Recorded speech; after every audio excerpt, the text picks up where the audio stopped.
Hello, everyone. Welcome to day 2 of Speech Matters, charting the course for campus expression and engagement. My name is Michelle Deutschman, and I'm the Executive Director of the UC National Center for Free Speech and Civic Engagement. If you were here yesterday, welcome back. If you are just joining us today, we are happy to have you. All of yesterday's phenomenal sessions were recorded and will be available next week on the center's website. Real-time captions are available today in our Zoom conference. Click on the closed caption button and select show subtitles to view the captions. So yesterday, the theme that threaded the sessions together was truth and information in public health, online, news media, and in the classroom. Today we're going to be looking at a different thread, and that is how to use one's voice on campus to effectuate change, whether through activism or democratic engagement. It seems fitting that we should be delving into this issue today in light of yesterday's guilty verdict in the case of George Floyd's murder. Last summer's protests in response to Floyd's killing were the most significant in United States history. Nearly a year later, whether the issue is police reform, dreamers, or the rights of transgender students, campus activists continue to work tirelessly to achieve systematic change. This morning, we'll be hearing from 5 inspiring student leaders, all of whom are doing incredible work across the UC system. And despite a year of empty quads and few in-person campus gatherings, they have been active on a wide range of issues. Aiden Arasossingham, president of the UC Student Association, is going to kick it off by sharing some thoughts on student advocacy and activism, as well as introduce you to our first panel of speakers. The UC Student Association is the official voice of over 285,000 UC students at the university, state, and federal levels. Aiden is especially focused on advancing pro-student affordability, accessibility, and equity policies that support UC's most marginalized student populations. He also serves and has served on the boards of the Associated Students UCLA, Westside Young Democrats Club, and the Irvine Unified School District. He is a lifelong Californian and a senior at UCLA, majoring in global studies with minors in urban and regional studies and art history. Aiden, I am pleased to welcome you to Speech Matters. Thank you so much, Michelle, and so great to join all of you here today virtually. Good morning, my name is Aiden Arasossingham, and it's my pleasure to serve as the president of the UC Student Association. And as Michelle noted, the UC Student Association is the official voice of the over 285,000 students who call UC home.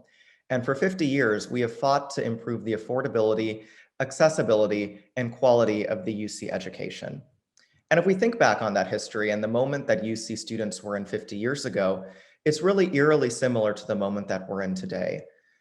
50 years ago, thousands of lives were lost to a war as preventable as this pandemic. Millions took to the streets as communities of color led the fights for civil rights and racial justice. And UC students across the state organized for an education guaranteeing free thought, ethnic studies, and affordable fees, among others. And it was through these movements of free speech and civic engagement 2 generations ago that many of our contemporary views on the role of students in the university were shaped. And responding to the unprecedented level of the crises that we have faced in this past year, students are again leading the charge to re-envision the role of students and the university for the next century ahead. You know, one of the greatest joys of being president of the UC Student Association is being able to engage with student organizing across California and the nation.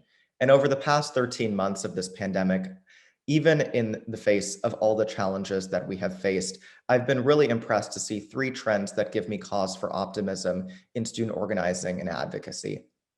First is the rise in digital organizing and engagement.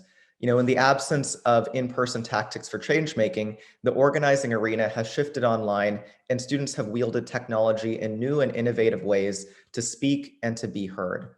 Petitions, phone banks, actions, and protests that might have been a fixture of in-person campus life that you've observed before are occurring and organized more than ever online right now, meeting a new generation of students where they're at in the digital landscape. Second, the contextualization of current crises in broader history is something that is really remarkable. And in thinking bolder, students are right now thinking older. For those of you in university leadership, many of the demands that you are hearing from students on campus relating to policing, basic needs, and student services may have new slogans and tactics. but the tenets of many student demands are rooted in older progressive ideas of the role of the university and state in funding and guaranteeing safety nets, equity, and opportunity. And then finally, the explosion of our campus communities from being concentrated on site to being across the world has allowed students to better engage with each other across time and space in new ways that we haven't done before. Students are more effectively communicating, sharing best practices, and building solidarity across the UC system and with counterparts nationwide in other universities and communities outside the confines of our institution. And as students continue to place themselves within this broader global community, calls for UC to exercise activism and leadership on the global stage on issues of policing, immigration, investments, ethical labor, climate change, equity, and student support will only grow. So I'm really excited that we have 4 incredible student leaders here with us today who have lived, led, and learned during this unprecedented time, and who can speak to the evolution of student organizing at UC right now. So it's my pleasure to introduce them. Rafael Jaime is a PhD candidate in English at UCLA and a labor organizer with UAW 2865, who is active in organizing for housing justice, international student rights, and racial justice. Sarita Nolan is an undergraduate human health psychology student at UC San Diego, who chairs the UC Student Association's Disability Ad Hoc Committee and advocates on issues of disability and health and their intersections. Naomi Waters is an undergraduate public policy and African American studies student at UC Riverside, who chairs the UC Student Association's Racial Justice Now Committee and is a leader on campus safety issues at both the UC and CSU statewide. And Essence Winter is an undergraduate sociology and Black studies student at UCSB, who is a member of the Alpha Kappa Alpha sorority and lead for the Black Student Union Demands team, helping to create the Office of Black Student Development at UC Santa Barbara. And finally, moderating this incredible panel is Emerson Sykes, who was a UC Center for Free Speech and Civic Engagement Fellow last year and is currently a staff attorney at the American Civil Liberties Union, ACLU, where he focuses on First Amendment and free speech protections. So Emerson, I'll hand it off to you and excited for this panel.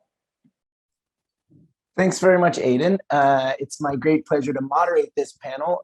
As you mentioned, I'm a litigator at the ACLU, but by far my favorite part of my job is getting to work with student activists, such as the panelists that we have here today. So I think, there's no need for us to explain to this audience why it's important to think about student activism.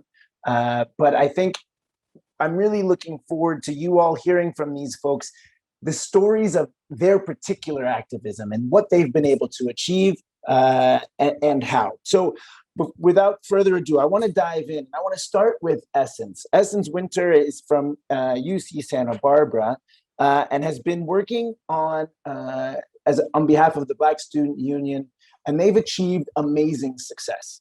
When we were discussing Essence's work, I was blown away by all of the things that they have been able to achieve, but also the fact that they trace their roots all the way back to 1968. As Aiden was saying, we think of the sort of student speech, free speech on campus movement as starting in the late 60s, and Essence's work can be directly linked to that era as well. So I want to hear from you, Essence, a little bit about how you've been able to achieve so much on your campus, but also with the reality check that these is a decades-long effort that's finally bearing some fruit.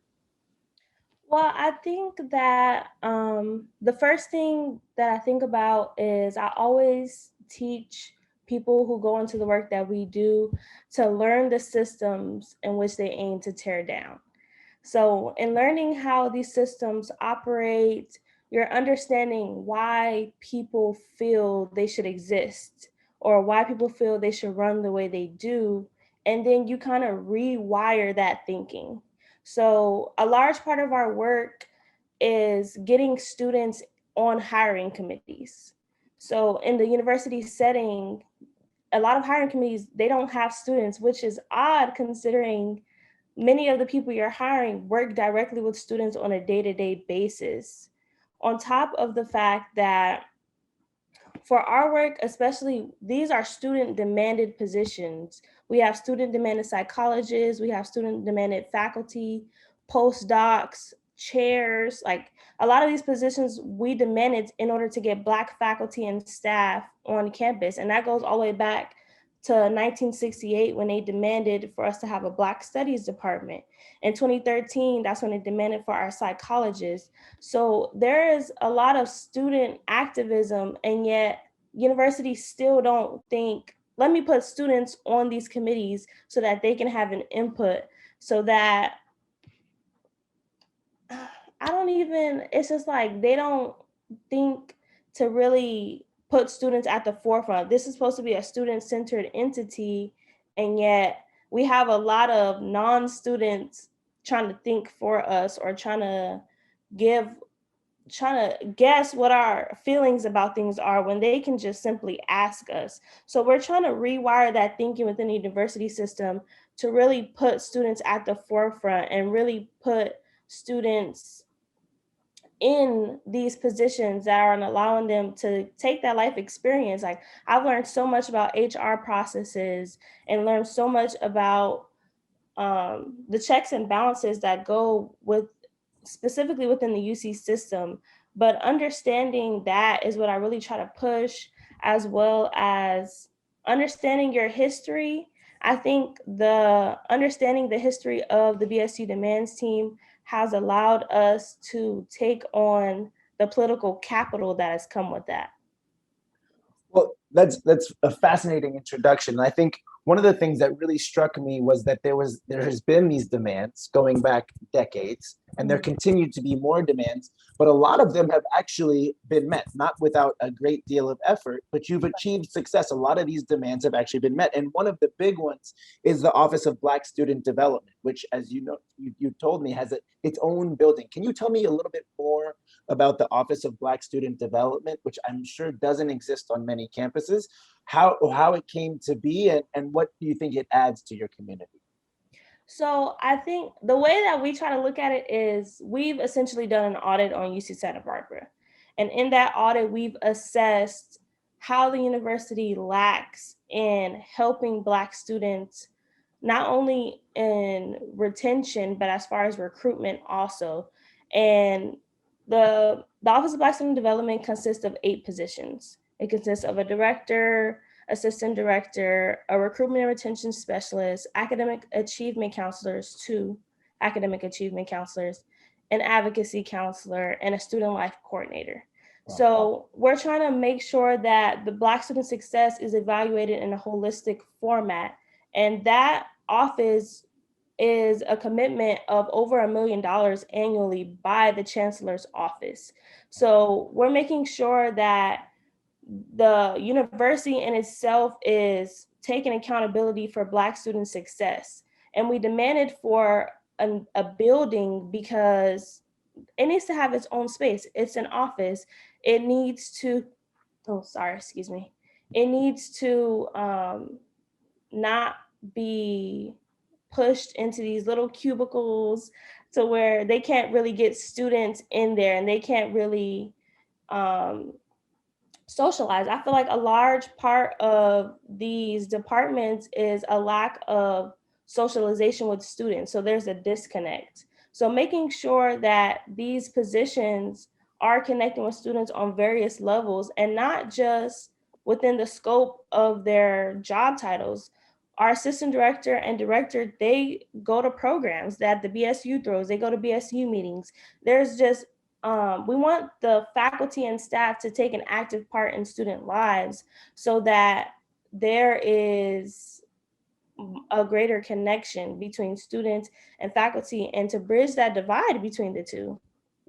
That's really fascinating. I appreciate that. And we'll come back to you and feel free to jump in. But I think that's a really good segue. You're talking about the importance of physical space on campus. I mean, I wish we could all be on campus. Hopefully, inshallah, in the fall, we'll all be back on campus. But picking up on this theme of sort of the importance of having physical space in terms of building community, I wonder if, Naomi, I can turn to you because you also have a really fascinating story of your activism. You're right now at UC Riverside, but you started out at Humboldt State. And you've described it as a hostile racial environment at Humboldt State. And you have been active in trying to to help other folks who are on rural and other sort of racially hostile campuses within the UC system and within the Cal State system. But at the same time, you've also, or not at the same time, but you've also been working on defunding campus police work. So this sort of dual track of trying to increase safety for Black students while also trying to decrease policing is really, I think, speaks to the moment that we're currently in. So I wonder if you can tell us a little bit about your journey from Humboldt State to UC Riverside and how you try to sort of balance working towards safety while also trying to decrease policing. Absolutely, thank you. So previously, I'm an institution of Humboldt State University. I was president of the Black Student Union there. And while on campus, I was able to connect with coalition groups outside the Black Student Union as well to organize around student safety and retention.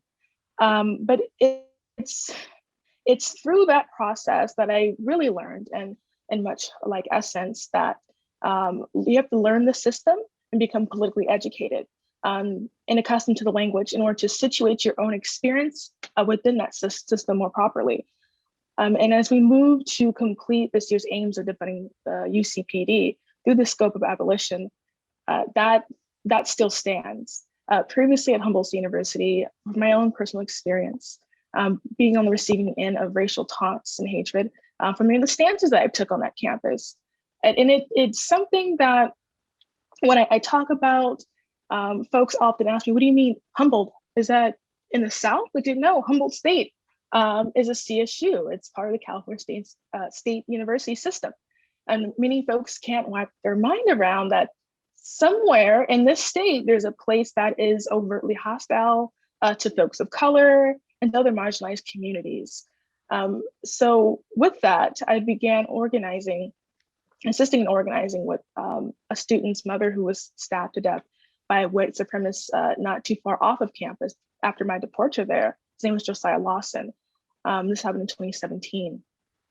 And so with that experience, I began to diving into other issues of racial, I wouldn't say unrest, but unease at certain campuses. And I began to notice a pattern that they happen mostly at rural campuses.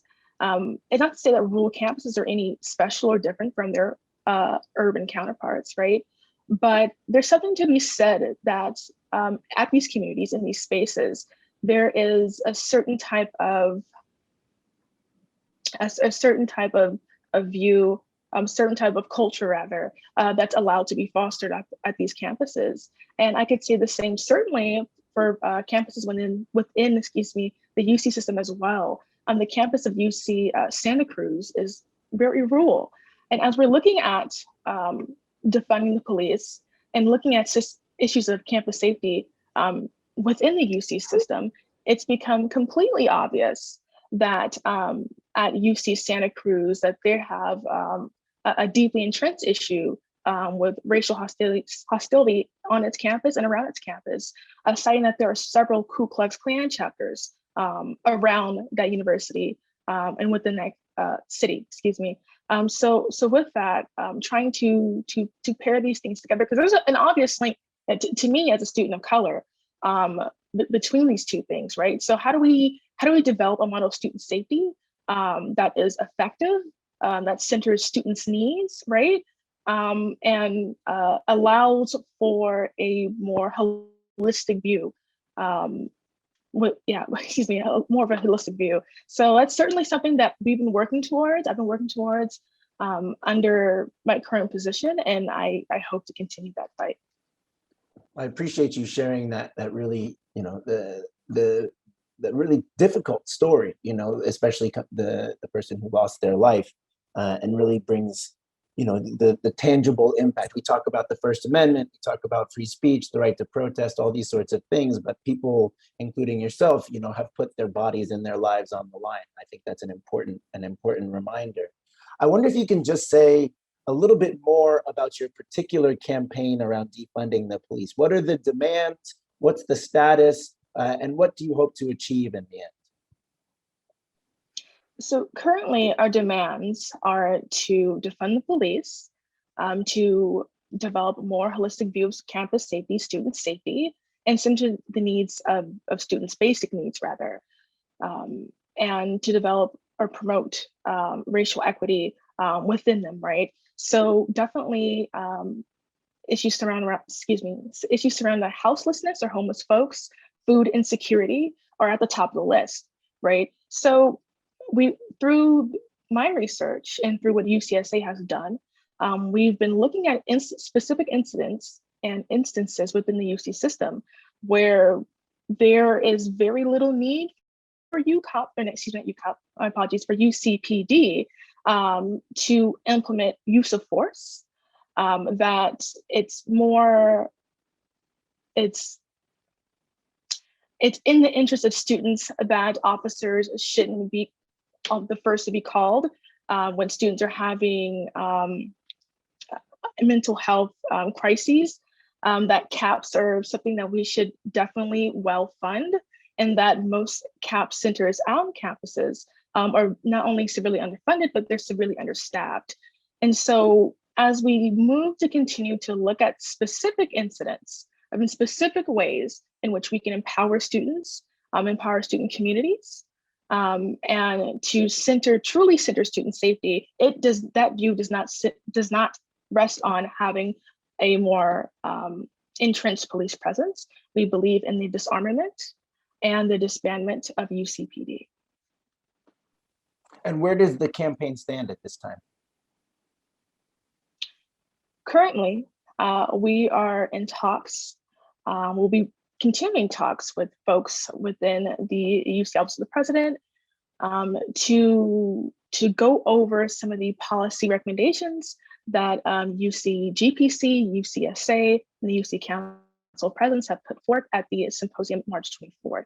And so this is something that I'm very looking forward to, how in which we could all come together on this front and really deliver on the promises that we know that the UC can bring to fruition. That's really fascinating. I appreciate you sharing that. And I mean, it's obviously noteworthy how the UC system and each campus is in many ways a microcosm of the debates and conversations that we're having at a national level. And I always, try to remind folks who are not living on campuses as you are, that campuses are such special places because they're the student's home, workplace, hangout spot, dining area, restaurants, everything is on campus. So to the extent that you can have such a direct impact by reinvesting away from having, armed police officers, whether they're on campus or off campus, responding to incidents and reinvesting in that sort of community level support is really fascinating. And if I may jump in for a moment as Sure, well. go ahead. Because I really feel like when we're talking about defunding UCPD and how we approach mental health emergencies, we're not just talking about racial justice, we're also talking about disability justice without talking about disability justice. We talk about all the Black people who have been killed, like George Floyd, and we don't talk about disabilities that might have been underlying these things. We don't talk about it because it's like disability is a discourse that we've never been allowed to have. Disability is disabled with it is like disallowed from being a part of our UC community. We don't have centers broadly. We don't have people that speak for us broadly. I'm the first within the University of California Student Association as underrepresented student officer to choose to represent disabled students because it intersects all of us. It affects all of us. So when we do defund the police, when we do have CAPS providing better support for disabled students with mental health conditions, because CAPS never centers that either, that mental health is a disability and works to destigmatize it, create spaces for peer support. We don't have that. But by creating these spaces for defunding the police and funding a healthier view of mental health and disability, we truly can make the UC system more accessible, more inclusive, and more holistically safe for all. No, I totally appreciate that. And that's exactly where I was hoping to go next. I think, Sarita, you're at UC San Diego, which is a UC campus where I spent a little bit of time. I'm sorry we didn't get to cross paths while I was there, but you've described yourself as a non-traditional student in a variety of ways, right? And I think intersectionality, you already mentioned it. It's sort of a buzzword, but it really, I think, it describes what you're trying to talk about. You're talking about, the ways in which certain types of identities, there are varieties of challenges with different kinds of identities, but some are more prominently understood or more widespread in the discourse than others.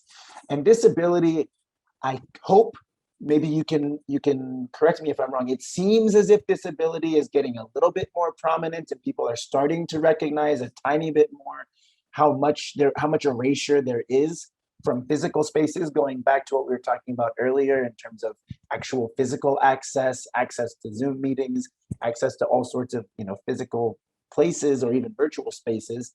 But then there's all sorts of other ways that disability and folks who have disabilities are erased or deprioritized. So I wonder if you can talk a little bit more about the specific kinds of issues that you've taken up in your own activism.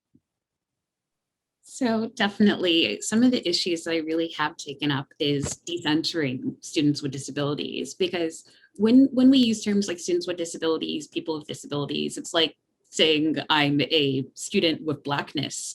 It's decentering an aspect of personality, of who we are. It's like the UC saying, okay, you're students, disability, we're just going to silo that off over here. You can go get accommodations and accessibility, but there's nothing else. We deny you as who you are. Disability pronouns, where mine are a disabled student, an invisibly disabled woman, and neurodivergent. I find that there's no respect for disability pronouns where gender pronouns have so much respect. We don't have spaces for disabled students to come together and support each other.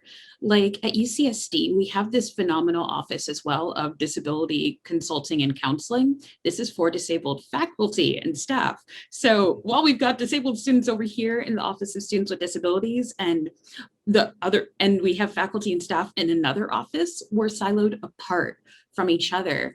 I have disabled mentors because I co-founded Disabled in Higher Ed on Twitter, and we now have like 6,500 followers, and I've been able to find mentors that way.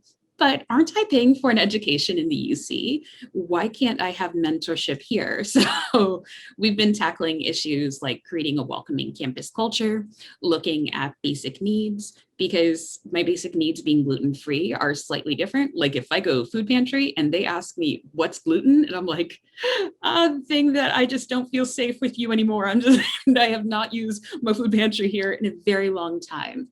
It's everything that's happened culturally has just made me feel so much more alone during a pandemic, to hear nothing in terms of discourse of the pandemic, which affects disabled students even more. Some of us have been literal shut-ins for the past year just because we're high risk. And I don't think that's appreciated enough throughout the system. And I don't think we're seen enough as a community that needs each other. So that's why the Disability Ad Hoc's next step is nonprofit founding. So we are going to be transitioning to JADE, which stands for Justice, Advocacy, and Disability Education. And 3 of its main components are disabled student associations, disabled staff and faculty organizations, and disabled alumni associations, which will have crosstalks with each other and be system-wide chapters, so that it kind of has the same power of being aligned directly with UCSA. So we still keep that alignment, but we expand that alignment to be able to celebrate and honor our disabled staff, our disabled faculty, our disabled alumni, and find what challenges and opportunities they have, and really create mentoring opportunities for students, and so much more.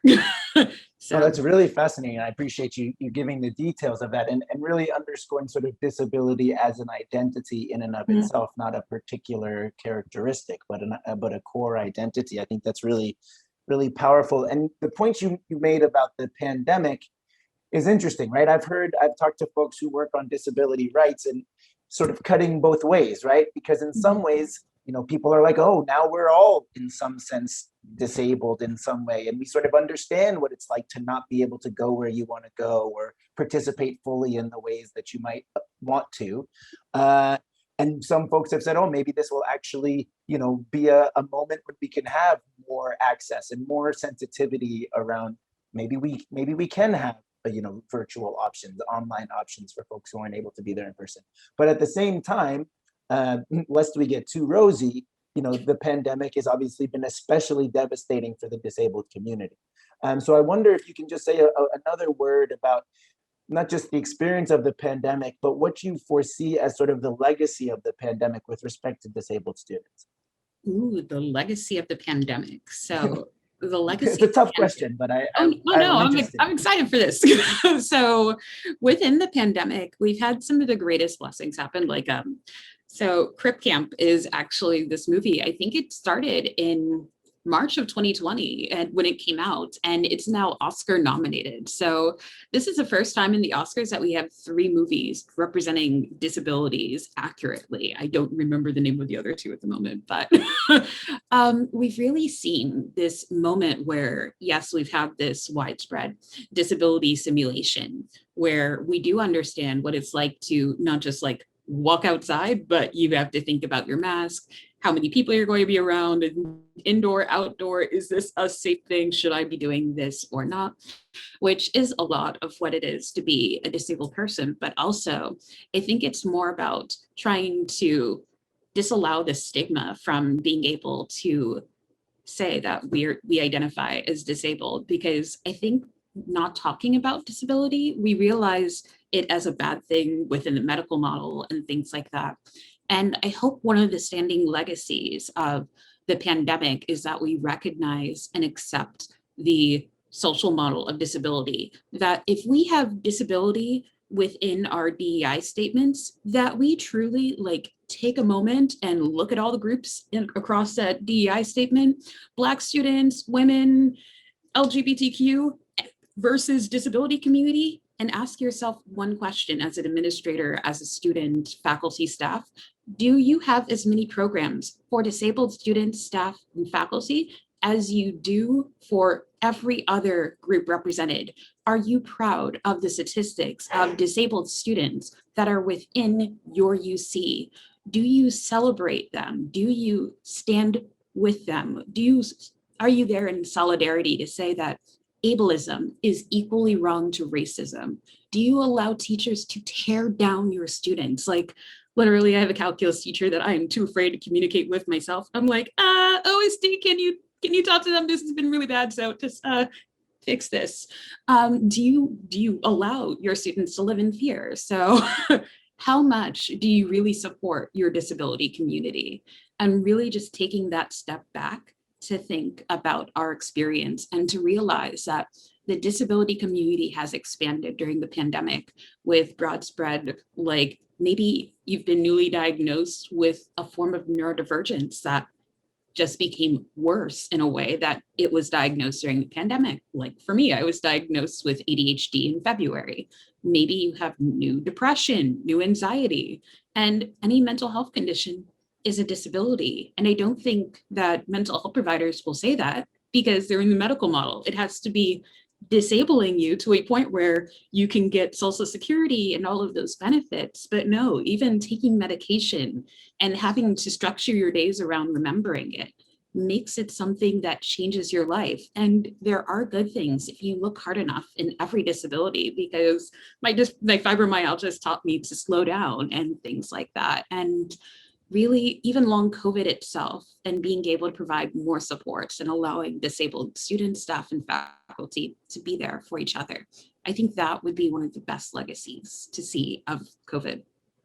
That's a really powerful, and I think, even the most progressive institutions, whether it's UC or even the ACLU, have to recognize that disability as an identity and as a set of concerns has really been overlooked even in these really progressive spaces. So I appreciate all that. And I want to move a bit of a shift. Yeah, go ahead.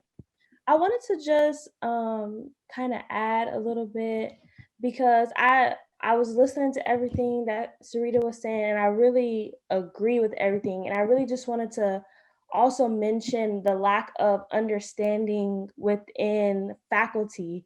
I think that especially when it comes to the petitioning process to get out of classes, to withdraw from classes, I think there is a misconception that you have to have failed all your classes in order for your disability to have affected you enough to get out of a class. And I think that not only is there a misunderstanding of disabilities within faculty, but I don't think faculty know when to bring in disability experts or people who can speak on those disabilities in order to help students. If you're, especially within the withdrawal process, I can speak at UC Santa Barbara.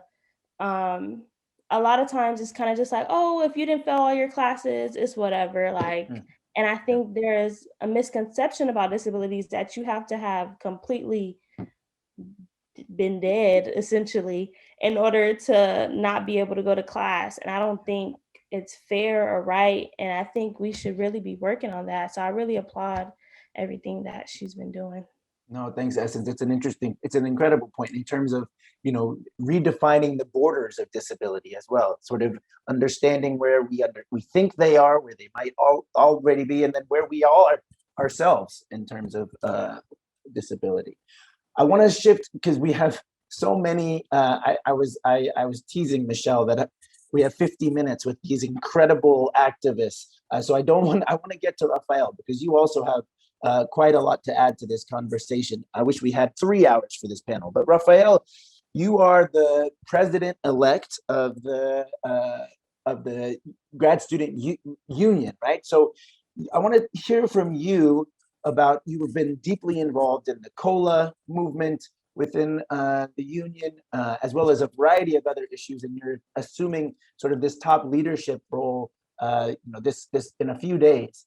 And I wanted you to speak a little bit to the specific role of a union in pushing for progress on a campus. We've heard about sort of individual and organizational activism from the other panelists. And I wonder if you can just add the dimension of the union. What is the special role of the union on the campus, and what do you hope to achieve as president-elect? Totally, and yeah, it's a pleasure to be here and join all these incredible people. So UAW 2065, it's a union of TA students and readers, so it actually represents both graduate students, but also undergraduate students. And yeah, I think, one of the main goal, I think, of UAW 2065 is to make sure that the University of California is actually truly accessible to all. Our working conditions are our students' learning conditions, and if we improve the working conditions of those who work at the University of California, we can also improve the learning conditions of students at the University of California. And again, the goal is to make the university much more accessible. But I think I want to touch a bit on a little some of the things that people have brought out about the pandemic, how it's impacted us all in many different ways. And I think one particular case where I think we can sort of see where the work of UAW 2065 lies in is with international students. International students have been, they have been impacted to a greater degree than a lot of other students during the pandemic.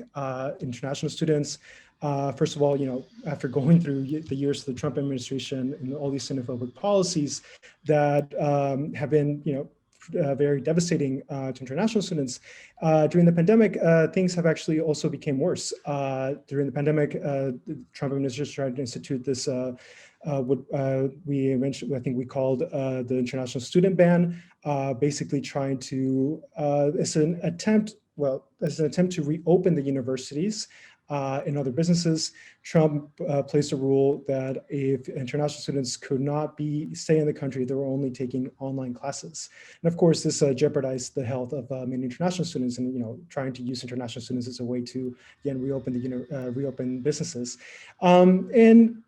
UAW 2065, along with a lot of other graduate student and other student unions across the country, organized to push back against this.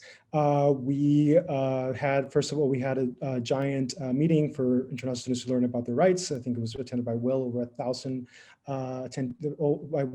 international students, where they could learn about their rights during this really unprecedented time.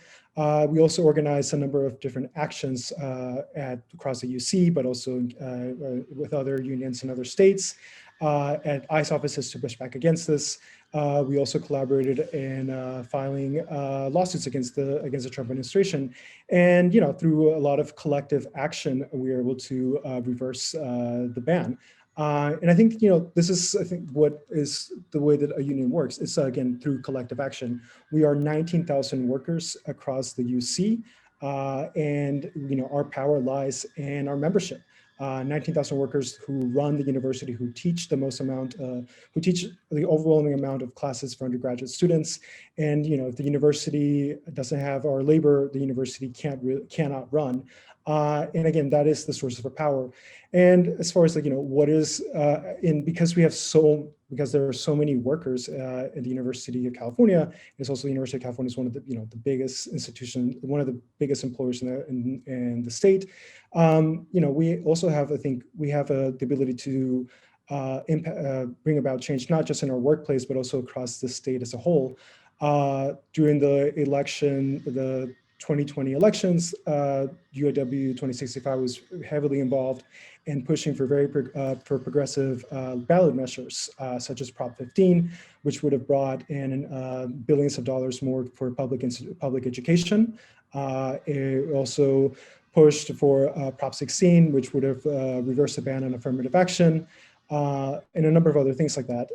And again, because we have a massive amount of workers which can be mobilized to take action for progressive change. That's really, really impressive, the sort of breadth and depth of the work that the UAW is undertaking. You talked about the variety of tools that you have, right? You're doing know your rights trainings. You're participating in litigation, policy and legislative advocacy.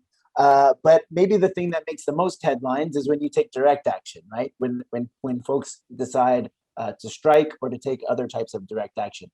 So I wonder if you can just spend a couple minutes on the decision, maybe with the COLA example, or even looking forward to future example. How do you decide which tool to use for a particular problem, and when do you decide that you're gonna use the big option, which is to strike? Yeah, that's always an ongoing conversation. Where we have to, I think, with anything, we have to always think strategically.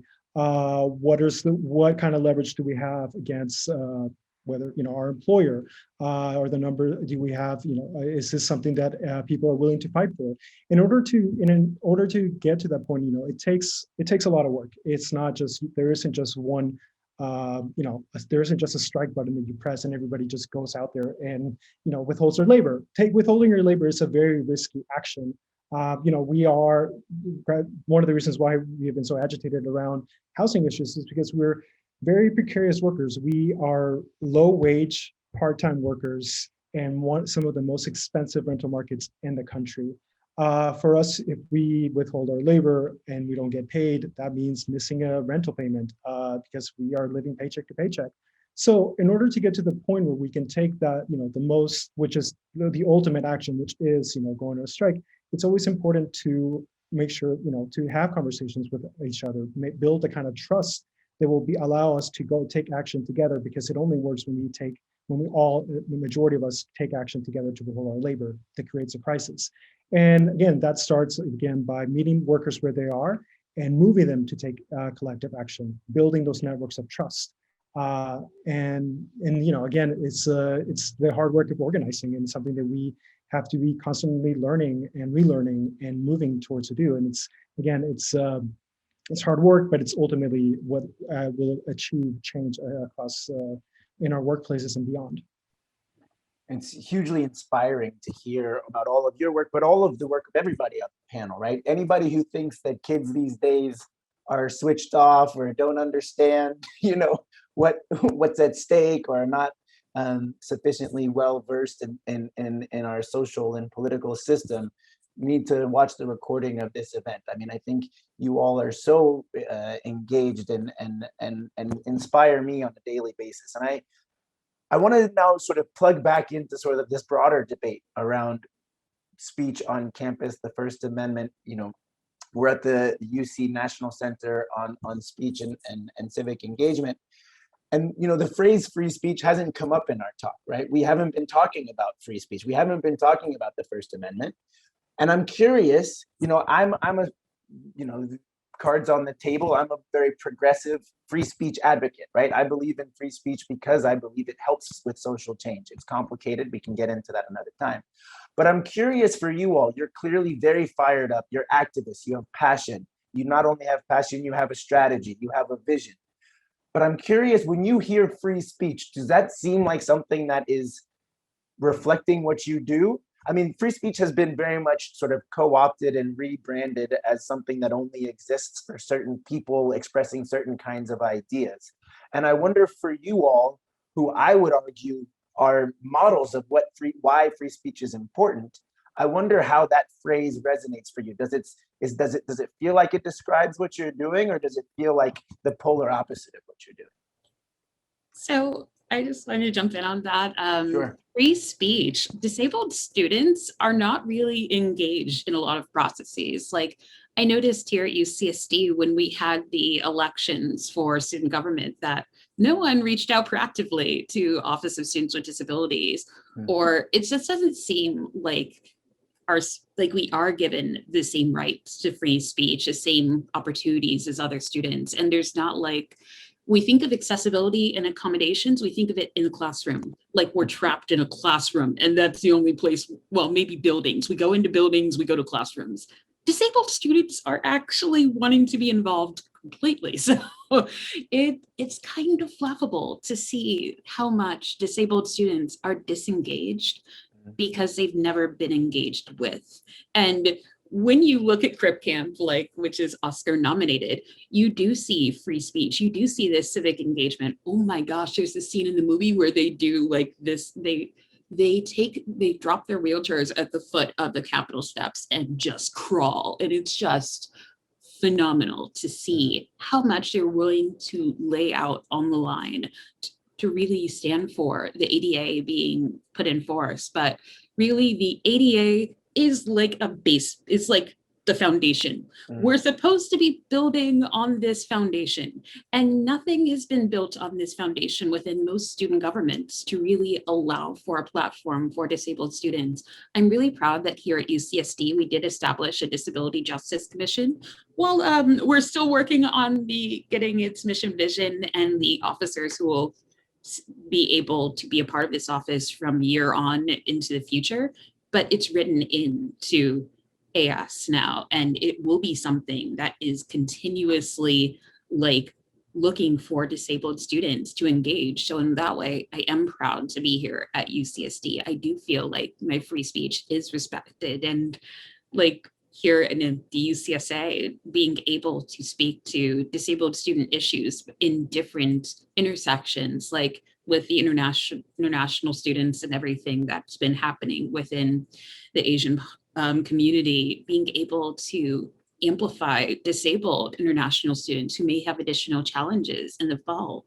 But do we really think about these intersections? Like, will a voice of a disabled student be there in the future with UCSA? It's been so long and no one has ever voiced for disabled students the way that I have. And my goal has always been sustainability, to make sure we sustain the disabled student voice and speech within spaces of power, and not to lose what we've gained during the pandemic. So this could be one of those things again. No, I can only hope that the way that you describe sort of moving past accessibility, not that accessibility and accommodations are unimportant, but moving past that to a more sophisticated and comprehensive political dialogue. I really appreciate that. Anybody else want to react to this sort of free speech and whether it feels like it reflects your work or not?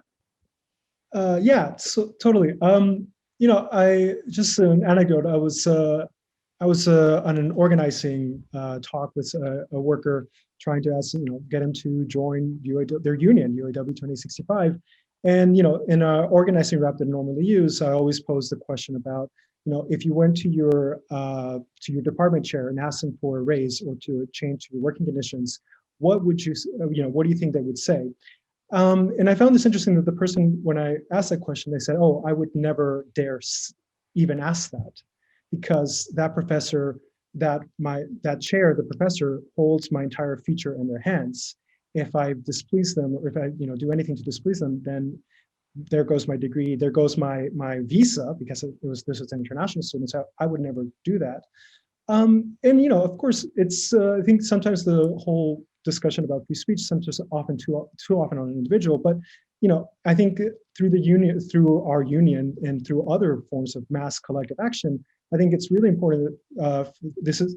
I do think that our work is very much related to free speech, because we need to be able to have the power to say those things without having to face any kind of repercussion. And when we have numbers, when we have collective action, we're able to amplify those voices and actually make them heard and impact change. So yeah, and I think again, it's through building those relationships of trust and taking action together that we're able to amplify those voices and actually make free speech truly matter. The way that free speech is so much about power, right? And people power, individual power, institutional power. And the way you describe sort of the precariousness of the folks in your union and the very specific power dynamics that exist within academia is definitely a powerful point in terms of how it may be similar, but in many ways it's unique and it's different from other types of employer-employee relationships. The professor-mentee relationship is certainly fraught. Essence, Naomi, did you want to jump in? Yeah, I believe that in my work, I feel like my free speech kind of depends on who I'm talking to.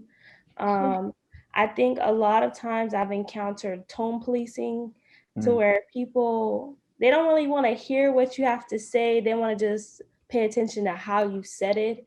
And it kind of distracts away from what I've said.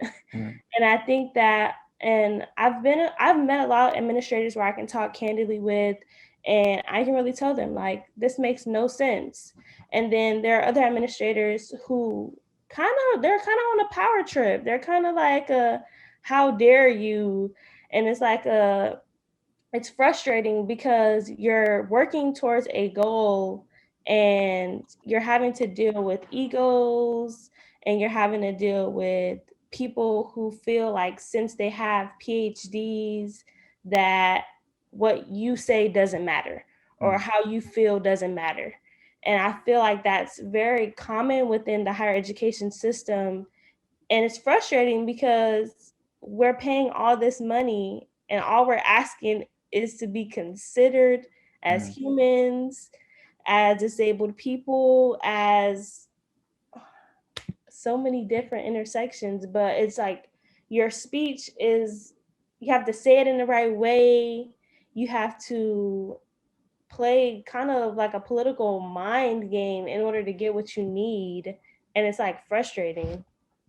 No, I totally appreciate that. And one of the things, it's particularly interesting to hear that from you, right? Because in some ways you've been so successful with your demands. And one of the things that I always talk to student activists about is sort of crafting demands, some of which, may be unlikely to be met, but they're still maybe worthwhile demands to have. But you've also had a lot of success at actually achieving your demands. And I think one thing for administrators is to not just look at the demands themselves, but to also always look at the underlying concerns and the place that these demands come from. And rather than policing the tone, understand where the frustration, the rage, the all those deep feelings come from and trying to address those underlying issues. And I think you've created a really compelling model for how you can do that in a comprehensive way. Naomi, we only have a couple minutes left, but I'll give you the last word. Well, thank you. And certainly in the aspects of free speech, and not only, as you mentioned, Essence, tone policing, but just kind of overall policing, right? So like free speech and just the way in which language is used to subjugate folks, right? So abolition is used as a dirty word, and it's like folks like, oh, that's just a knee-jerk reaction or reaction rather to a lot of things that are happening not only in our campuses but in our broader community, right? So in speech, speech often becomes dangerous for some folks. Even uttering this word or these words lends an avalanche of abuse and surveillance by the system. Right. So these stakes are very high, and students are often again singled out about these issues of policing and a little bit about that power dynamic you're just talking about not too long ago, Essence. Right. And going back to something Sarita said not too long ago, Sarita asked in her opening statement, do you does the UC, are students allowed to live in fear? And for me, the answer is yes, right? Students live in fear of the police, police specifically on our very own campuses and in our larger community. And as we've embarked on this process of re-envisioning student safety on our campuses, it's very important to understand where that fear comes from and from where it's placed, right? Even kind of going back to a little bit of the history of racial taunts and abuse that I experienced, but also students have experienced at the hands of police officers. One instance in particular I like to bring our attention to is that an officer at UC Berkeley told a Black student that she was lucky during a confrontation that they had in 2019 that she was not shot because, quote, it was part of UCBD training to shoot center of mass. And so with that, folks within UCPD, specifically Berkeley, and UCOP and others have played with this language, right? But this is nothing to play about. These are students' lives. We need to be consistent and straightforward with the things we say and how we approach these issues in the future. Well, thank you so much, Naomi. Thank you, Essence. Thank you, Sarita. Thank you, Raphael. And also thank you to the UC National Center for bringing us all together. And especially thank you to the attendees. I wish we could all look out and see your faces. We could go have coffee in between and chat and hang out outside. But thank you very much for this really invigorating and inspiring conversation. I'll turn it back over to you, Michelle. And I'm just going to echo, Emerson, what you said, which is to thank all of our incredible activists, not only for the work that you're doing, but for taking time from your very full lives to talk to everyone and share your experiences and your stories. I can speak for myself. I'm incredibly inspired, and I have no doubt that many other people are inspired by you and may reach out to you going forward. And we will be distributing not only this recording, but any resources that Emerson or any of our panelists have to share. I am very sad to have to end this panel, but again, I am deeply appreciative and I am looking forward to continuing the conversation, which we are going to do with two new panelists who will be joining us in a moment. I think this really highlights that activism and advocacy are two of the principal ways that not just students, but that campus stakeholders generally can utilize their First Amendment rights at public universities like the University of California. Just a few years ago, many of you may remember, UC was at the heart of what some called the campus free speech wars. When controversial speakers visited campuses, their appearances were often greeted with protesters, hecklers' vetoes, media frenzy, and in limited situations, violence and property damage. Campuses paid significant sums of money in order to safeguard the speaker's rights to have their perspectives heard. It was out of these types of situations that former UC President Janet Napolitano founded the UC Center for Free Speech and Civic Engagement. She wisely named two scholars and campus leaders to guide the center as it grew and developed into what it is today. Those two people are UCI Chancellor Howard Gilman and Berkeley Law Dean Erwin Chemerinsky. They are the co-chairs of the center's National Advisory Board, and I have the supreme privilege to work with and learn from them. Chancellor Gilman became the 6th Chancellor of the University of California, Irvine in September 2014. He's an award-winning scholar and teacher with expertise in American Constitution and the Supreme Court, and he holds faculty appointments in the School of Law, the Department of Political Science, the Department of History, and the Department of Criminology, Law, and Society. A native of Southern California, Chancellor Gilman grew up in North Hollywood and was a first-generation college student. He earned bachelor's, master's, and doctoral degrees in political science at UCLA. Erwin Chemerinsky became the 13th Dean of Berkeley Law on July 1, 2017, when he joined the faculty as the Jesse H. Chopper Distinguished Professor of Law. Prior to assuming this position from 2008 to 2017, he was the founding Dean and Distinguished Professor of Law and Raymond Perk Professor of First Amendment Law at University of California, Irvine School of Law with a joint appointment in political science. Almost 4 years ago, this tag team published a highly regarded book, Free Speech on Campus, which I highly recommend. A lot has happened since that book was written. And before we jump into a discussion about free speech on campus, I'd like to take a moment to poll our audience about how they feel things have evolved on campus in terms of the robust exchange of ideas. So you should see a question pop up now, and it reads, in your assessment, has the ability to openly exchange different perspectives on campus improved in the last 4 years, become worse in the past 4 years, or largely stayed the same during the past 4 years? So I'm going to have people please take a moment to vote so that we can kind of use these results as a way to kick off our discussion with the Dean and the Chancellor.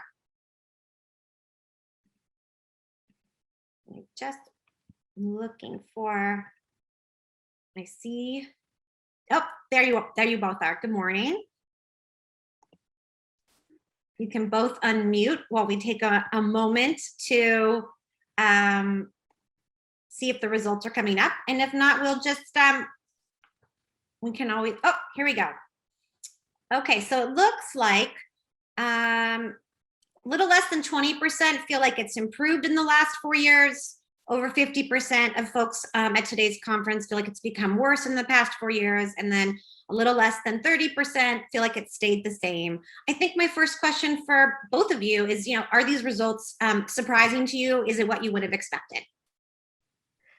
Well, first, Michelle, congratulations on such a great conference. It was great to see Emerson and those students, very hard act to follow. And thanks for your tremendous leadership for everything that you're doing on behalf of this terrific center. It doesn't surprise me too much. Issues of speech on campus are very divisive.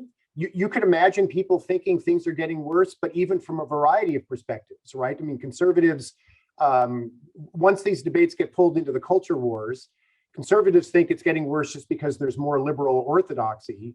Other students might think it's getting worse because some of the issues that they feel most passionate about,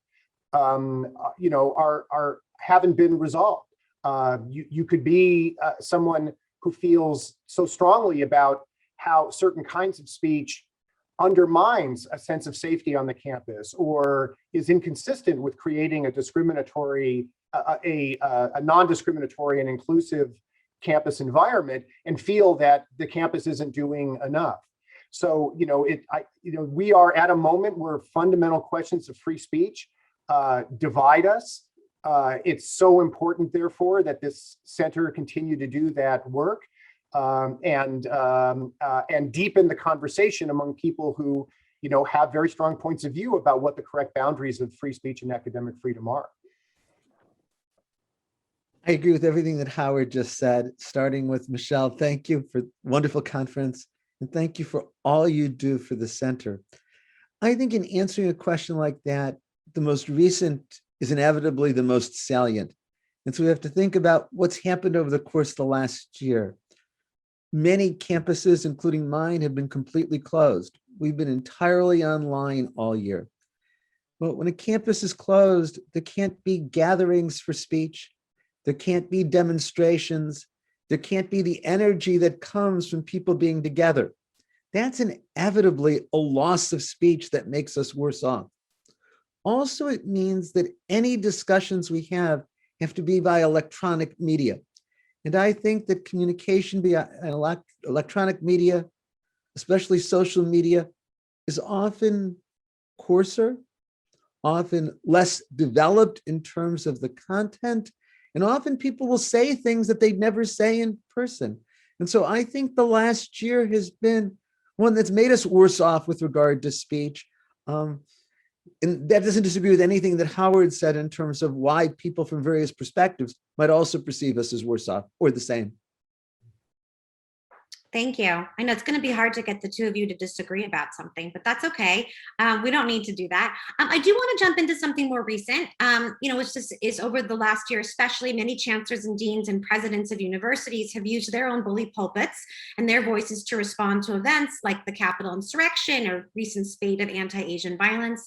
I know that both of you sent messages to your campus constituencies following the verdict in the Chauvin case yesterday, and statements like yours are an essential part of living out institutional values, but have to be coupled with action. And I guess my question for both of you is, what are ways that administrators can sort of bridge the gap messaging and implementing meaningful and impactful policy changes? Ruben, do you want to start? Sure. I think messages are very important, though they're not enough. Silence is a message in itself. And so I felt it very important quickly after the verdict yesterday to get out a message, and a message that tried to express all of the emotions that people were likely feeling. The emotion that people felt in terms of relief at the verdict, the emotion that people felt in terms of sadness because of the tragic death of George Floyd and no verdict would bring him back, the emotion that people felt in terms of profound anger at continuing police violence, the recognition that for our students, staff, and faculty of color, all of this is much more personal. As Kamala Harris said yesterday, one verdict isn't going to erase centuries of pain.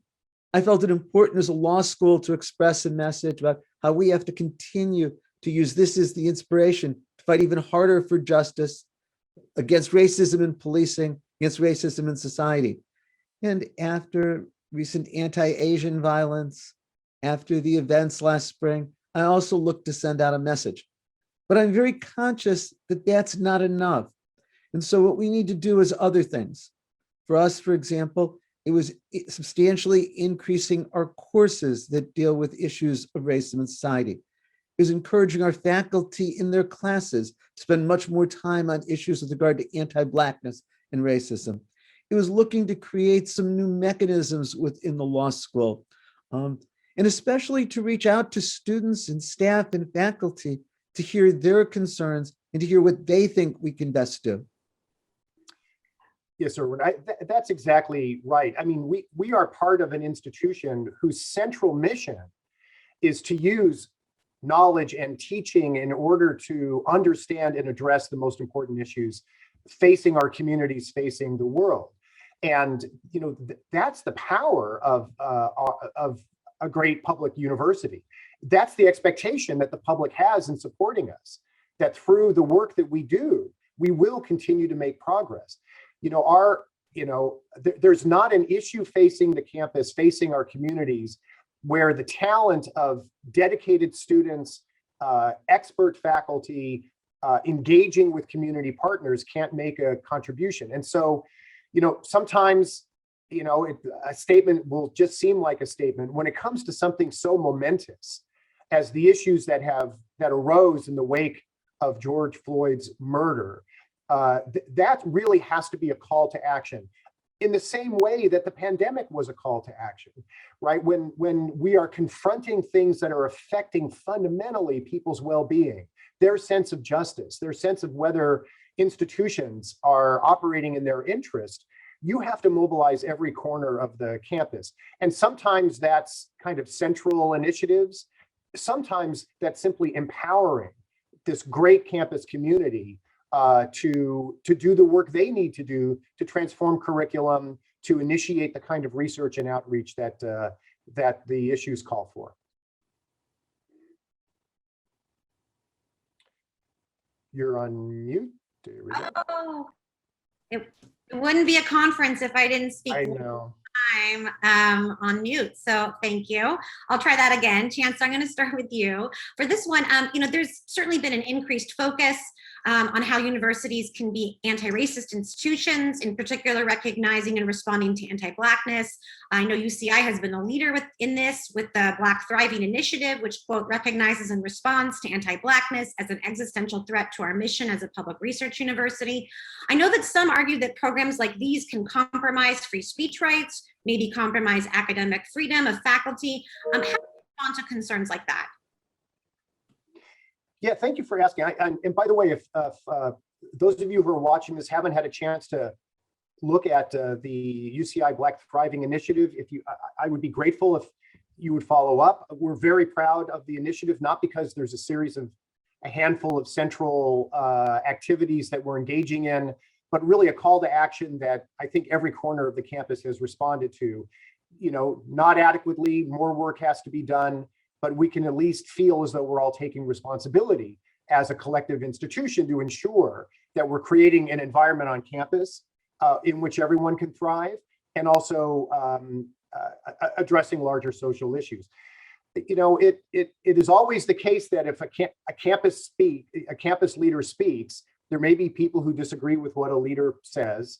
I don't think the mere fact that a campus is speaking should be interpreted as constraining other people. I mean, we have rights to speak as well, especially on matters that are central to the university's mission.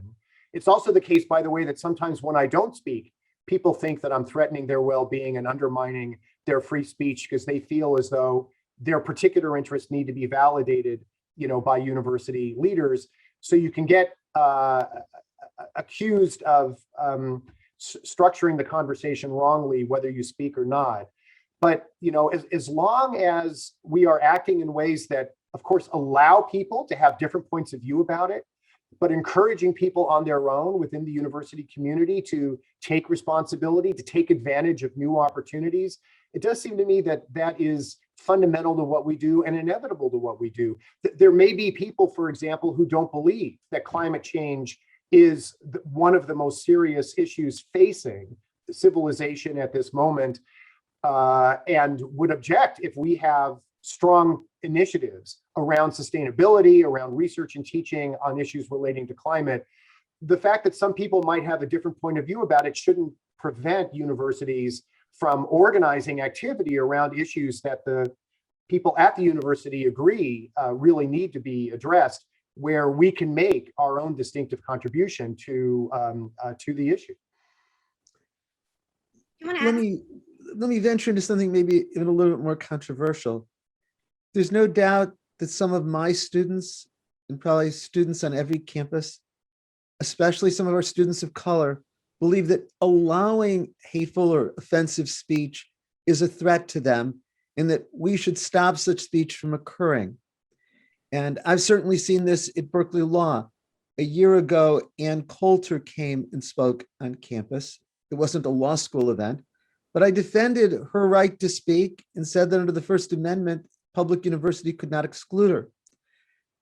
Several of my students came to me quite upset. They said that the presence of Ann Coulter on campus was violence against them.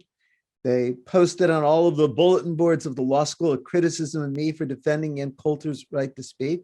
And if you look now at the Berkeley Law website, if you look at our racial justice tab, there's a letter from a group of students of color saying that I, quote, defended the intellectual acceptability of white supremacist views.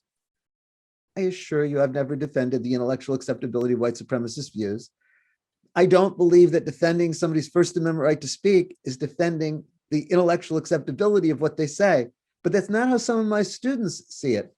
So I think in terms of what we have to do as administrators, we have to engage in a discussion with those who disagree with us. And I certainly explained to the students why I don't believe that the presence of a speaker they dislike is the same as violence against them. I don't think I persuaded them, but I needed to talk to them. I believe that I need to speak up and express the values that I believe in, both anti-racist values and free speech values. And I also think I need to try to explain to the students why I believe that free speech is so important to advancing what they want to attain. That I truly believe that if the reckoning against anti-Blackness is going to be successful, speech is going to be a crucial part of that.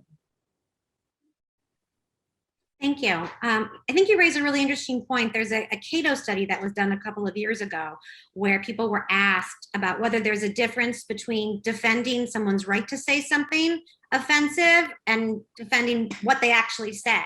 And unfortunately, the polling data showed that a lot of people merge those two things together. And I think it's deeply concerning because, of course, the way to be able to be a free speech advocate, I know for me, is being able to, of course, separate and bifurcate those two things, that I can support someone's right to say something without actually agreeing with what they're saying. So I feel like we can't have a discussion with both of you without talking a little bit about the Supreme Court. And so I think let's turn to something that was, it's on the docket. In January, the Supreme Court took on a student's speech right case called Mahoney Area School District versus BL. And this case puts center stage a question that the court has really dodged a couple of times, which is, does the 1969 landmark student speech case, which was a K through 12 case, Tinker versus Des Moines, the armband Vietnam War case, does that apply to student speech that occurs off campus, particularly on the internet? And I'm gonna let Dean Chemerinsky kick off maybe with an overview of the facts and maybe sharing your thoughts on, what's at stake here, especially for, higher education as opposed to K through 12. Thank you. It involves a high school sophomore at a school in Pennsylvania. She tried out for the varsity cheerleading team. She was upset when she learned that she didn't make it and was again assigned to the junior varsity, and then was furious when she found out that a freshman made the varsity ahead of her.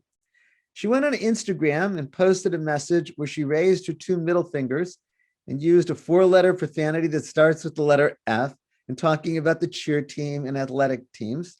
She later posted another message, though without profanities. The cheerleading coach kicked her off the team. No other discipline was imposed on her. She was told she could try it next year. She and her family then sued the school, saying that they violated her First Amendment rights for disciplining her for this speech that was over social media on a Saturday. The federal district court ruled in her favor. The United States Court of Appeals for the Third Circuit ruled in her favor, saying that schools can't punish student speech over social media outside of school, not during school hours. And so, Michelle, you're absolutely right. This is a crucial case about to what extent can schools discipline students for speech over social media, not in school hours. I think there's a great deal at stake on both sides. On the one hand, surely schools have to be able to discipline students if they're engaged in harassing or bullying behavior. I argued a case a few years ago in the United States Court of Appeals for the Fourth Circuit, a case called Feminist Majority Foundation versus Mary Washington University, where students had been targeted over the then social media platform Yik Yak, and they were threatened with rape and murder, among other things. And the United States Court of Appeals for the Fourth Circuit ruled in favor of my clients that the school had an obligation to respond to the harassment. So it can't be that just because the speech is out of school and on social media, schools have no responsibility. But nor do I believe that schools should be able to punish students for anything that school officials don't like that's critical of principles. So I actually think here the standard from Tinker versus Des Moines Board of Education is a useful one. I think schools should only be able to punish if the speech is not protected by the First Amendment or if it's truly actually disruptive of school activities.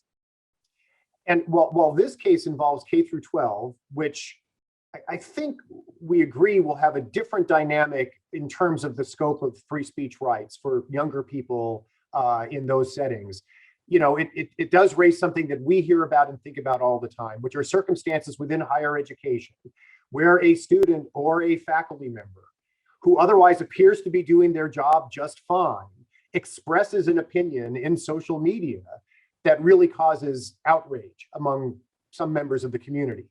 By the way, this applies to people whether they're on the left or on the right. There is conservative speech that leads people to think that a person really needs to be run out of the university, and there is left-wing progressive speech that gets people crazy as well. And I think that we're going to continue to face this. Many universities have been embroiled in tremendous controversy because someone says something that people in the university outside of the professional realm, that people in the university community think is just inconsistent with them being part of the university community. What has to be remembered is that throughout the history of American higher education, it was routine for people to be, moved out of university communities because they spoke about unpopular issues. Usually this was progressives who were expressing points of view that were inconsistent with the more conservative structure of American higher education. And, you know, as recently as the 1950s, if you expressed associations or affiliations or affinities with communist speech, you could be fired. Yale University said, we're not going to have any witch hunts at Yale against communists because we're not going to have any witches. We're simply not going to hire people who have certain political views. So we have to be very careful about what the boundaries are in saying that university officials should have the authority to punish people who otherwise are doing their jobs within a university setting merely because they're expressing points of view outside of a university setting that some people disagree with. I think this is a great time to turn to the Q&A because we have a number of kind of related questions coming in. And one of them is, how come universities can discipline students outside of their hours by, for instance, rescinding offers of admission, as opposed to high schools, right, which we're sort of arguing maybe they can't do something like that when it's outside of school. I found that this refers to an incident that happened, I think, involving Harvard University several years ago. And it's an interesting question of what are the speech rights or academic freedom rights of somebody before they're admitted to the university. Now, of course, since Harvard is a private university, the First Amendment doesn't apply, but still they follow free speech principles and academic freedom principles. And it'd be interesting if they would have kicked those same students out for that behavior. I think it's a different question than saying, you haven't been admitted yet, and until you're admitted, we're still considering you, and what you've done justifies revocation of admission. I don't know how I feel about that distinction, but I see that there is a distinction there. And, you know, one of the things that occurs during the admissions process is that students are expressing what their values are, what their character is. That's part of what you're assessing in deciding whether or not a person is actually could thrive within a scholarly academic community, right? And especially a community that is trying to construct a certain environment of inclusive excellence, for example. And so, you know, everybody, I think, agrees that if you wrote an essay that described your point of view about a variety of issues, admissions officers sometimes take that into account in building a class. I think Erwin and I, and so if you haven't formally been admitted, if you're not part of the university community, it does seem like there's at least an argument that that process of assessment and reassessment can occur until you're invited in. I think that Erwin and I agree that once you are part of the university community, then the rights that you have to express yourself should extend all of the protections of the First Amendment and academic freedom protections to that activity. It should be very difficult and almost unimaginable that merely because you're expressing a point of view that people disagree with that is nevertheless protected by the First Amendment, that should be a basis for removing someone from the university community. So on a kind of related note, a few people have posed some questions about sort of the Tinker standard and this idea of when things, you know, impact or disturb the school setting. And they're asking about other forms of speech like hats with swastikas, Confederate flags, which of course impact feelings of safety of students and others. So they're asking, in that case, should these symbols be allowed, you know, to be worn? And then I think that's the first question. And part two is, if they are allowed to be worn, then what other things can schools do to respond, you know, to this sort of like hate that's being spewed? So there are certain settings within the university where I think the university does have a right to provide an extra measure of an environment that is free from extremely disturbing speech. For example, among other things, universities are places where students live, right? This is, and even the US Supreme Court has recognized that the free speech rights outside of people's private residences, where there is some expectation of some calm, are different than the free speech rights that might exist in other locations. So, you know, it does seem to me that universities, in a content neutral way, can say within a student housing complex, don't put up any flags, right? You know, these bulletin boards are designed for very specific kinds of reasons, so that a student who is living on the campus is not always encountering in their living space images or ideas that are disagreeable. Much more difficult, I think, to establish those limits in areas of the campus where we would all agree are open areas that, generally speaking, would be protected by the First Amendment. You know, there are people on our campus who don't like it occasionally when anti-abortion protesters come on our ring road and display messages and sometimes images of fetuses that they think are shocking.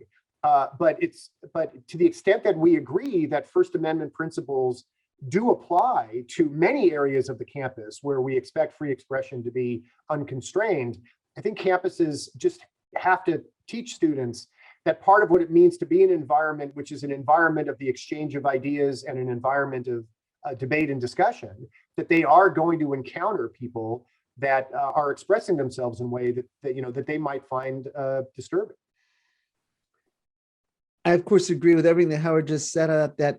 I want to approach the question in a slightly different way. I want to go back to his distinction that Howard emphasized a few minutes ago between speech in, say, high schools, as opposed to speech at the college and university level. The Tinker case involved high school students in Des Moines, Iowa. And the Supreme Court thought that it was articulating a standard that was very protective of speech, that there could be discipline only if the speech was actually disruptive of school activities. The problem is that subsequent cases from the Supreme Court haven't used the Tinker test and have given school officials much more latitude, and I would say too much latitude, to regulate student speech. I would like to see the Supreme Court for high school students go back to a Tinker type test, but make it a robust test, that there has to be actual disruption of school activities. Colleges and universities are different. Whereas high schools play what's often called an in loco parentis role relative to their students, colleges, universities exist much more, as Howard was saying, to be a forum where all ideas and views can be expressed. I certainly agree with his distinction among parts of campuses, but the reality is I can't imagine that we would ever say that there's an idea or viewpoint on campus that simply cannot be expressed somewhere. And I think that it's a crucial premise of free speech is that all ideas and views can be expressed, even very offensive ones. Yeah, another question that's come up, and I feel like it comes up regularly when I speak to groups about speech, is this idea of violence. And how do you define violence in terms of speech? The argument being that speech can, create mental and emotional distress, and people argue is akin to violence. So I don't know if one of you can sort of speak to that line of reasoning. I'm going to say something that may be unpopular. There's no doubt that speech can cause great emotional harm and cause people to be tremendously upset. If free speech had no effect, we wouldn't safeguard it as a fundamental right. We protect speech precisely because it does have impact. And the impact can be positive, and the impact can be horribly negative. And speech can incite violence. We saw that on January 6th. But I think it's wrong to say that speech, no matter how hurtful, is itself violence. My students said, as I mentioned, that Ann Coulter's presence on campus was violence against them. I think that lessens the word violence, that I think we know what we mean when we're talking about violence, and that doesn't in any way minimize the harmful effects of speech, but speech words aren't themselves violence. If any speech that you disagreed with that you thought could lead to a bad consequence, speech, for example, advocating on behalf of a political candidate that you disagreed with, would be considered violence, then there would be no such thing as any right that someone would have to express themselves, other than to express themselves in ways that everyone would always agree with, which would be an impossibility. The ability of the government to treat certain ideas, merely the expression of those ideas, as dangerous was what allowed the government systematically to oppress especially progressive voices throughout most of American history. The South wouldn't allow anti-slavery speech. At the turn of the century, there was a pro-labor speech was not allowed. During World War II, anti-war speech was not allowed. There was work against the communists in the 40s and 50s. So the idea that you can take an idea, treat it as dangerous, and then suppress it is the gift to authoritarians everywhere. the main thing I think we want to distinguish is the mere expression of an idea, which I don't think can be defined as violent in a way that you should empower people to prevent, from other things that you can do with ideas. You can harass people with ideas. You can specifically incite people to violence. You can threaten people.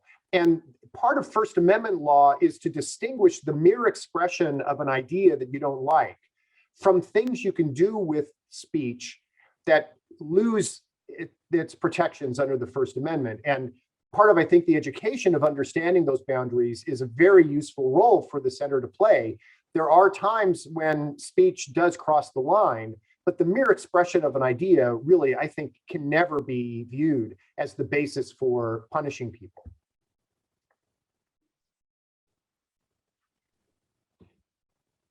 Can't hear, here you go. Can you hear me? Now we can. Okay, I'm going to squeeze one more question in from the Q&A, and then I'm going to give you each to sort of wrap up. You know, time flies when you're having fun, they say. Now I know.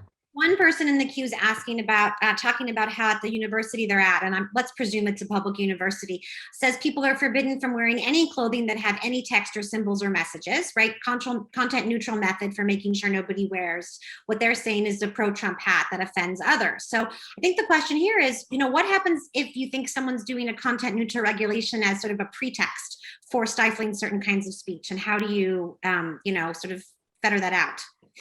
Well, Erwin can correct me if I'm wrong. I know of no public university setting where it would be allowable for a university to tell people, for example, that they can't wear a Trump hat. And while the rules are different, perhaps at some private universities, we would urge private universities, who most of whom would embrace a free speech ecosystem, to also not take that stand. And you know, I know there's some settings in a K through 12 environment where you want everyone to wear a certain uniform because you don't want people to start fighting with each other about what kind of clothes everyone is wearing. I don't know what I think about that in a K through 12 setting, but I know at a university setting that would seem inconsistent with the kind of values that the center is representing. Howard's right, but let me put it in terms of the constitutional test. The fact that it's content neutral doesn't mean that it's automatically constitutional. Right. Content-based restrictions have to be necessary to achieve a compelling interest. But even content neutral regulations have to, in the language of constitutional law, be substantially related to an important government interest. And the bottom line of that is, I can't imagine that such a university regulation, no matter how well intended, would meet that constitutional test under the First Amendment.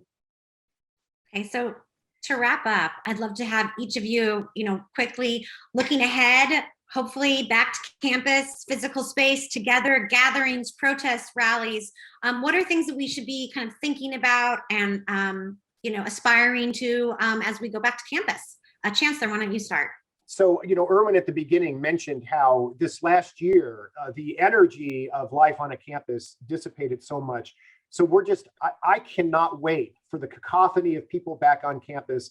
We're going to be grateful to see each other. And then before too long, we will see the same kinds of arguments we're going to have with each other. That's part of the life of a university. We're really looking forward to that. We hope that we can continue the work in civic engagement to ensure that students understand as they get engaged with these vitally important issues, how they can take that energy, learn more about the issues, and then take that into the broader community. So, you know, there's a lot that's going to be a little bit new and different, but to the end, it may not be exactly the way that it was right off the bat before the pandemic. But boy, I can't wait for the hurly-burly atmosphere that we had before the pandemic. That's the fun of being at a great university. That's for certain. I think we should all pause and reflect on how extraordinary the new media are with regard to speech and communication. Had this happened 20 years ago, and I'm referring to the pandemic, we wouldn't have had Zoom. We wouldn't have been able to continue to function as we did. In fact, the only alternative would be to shut down or expose many people to a deadly communicable disease. But we do have these incredible new tools for communication.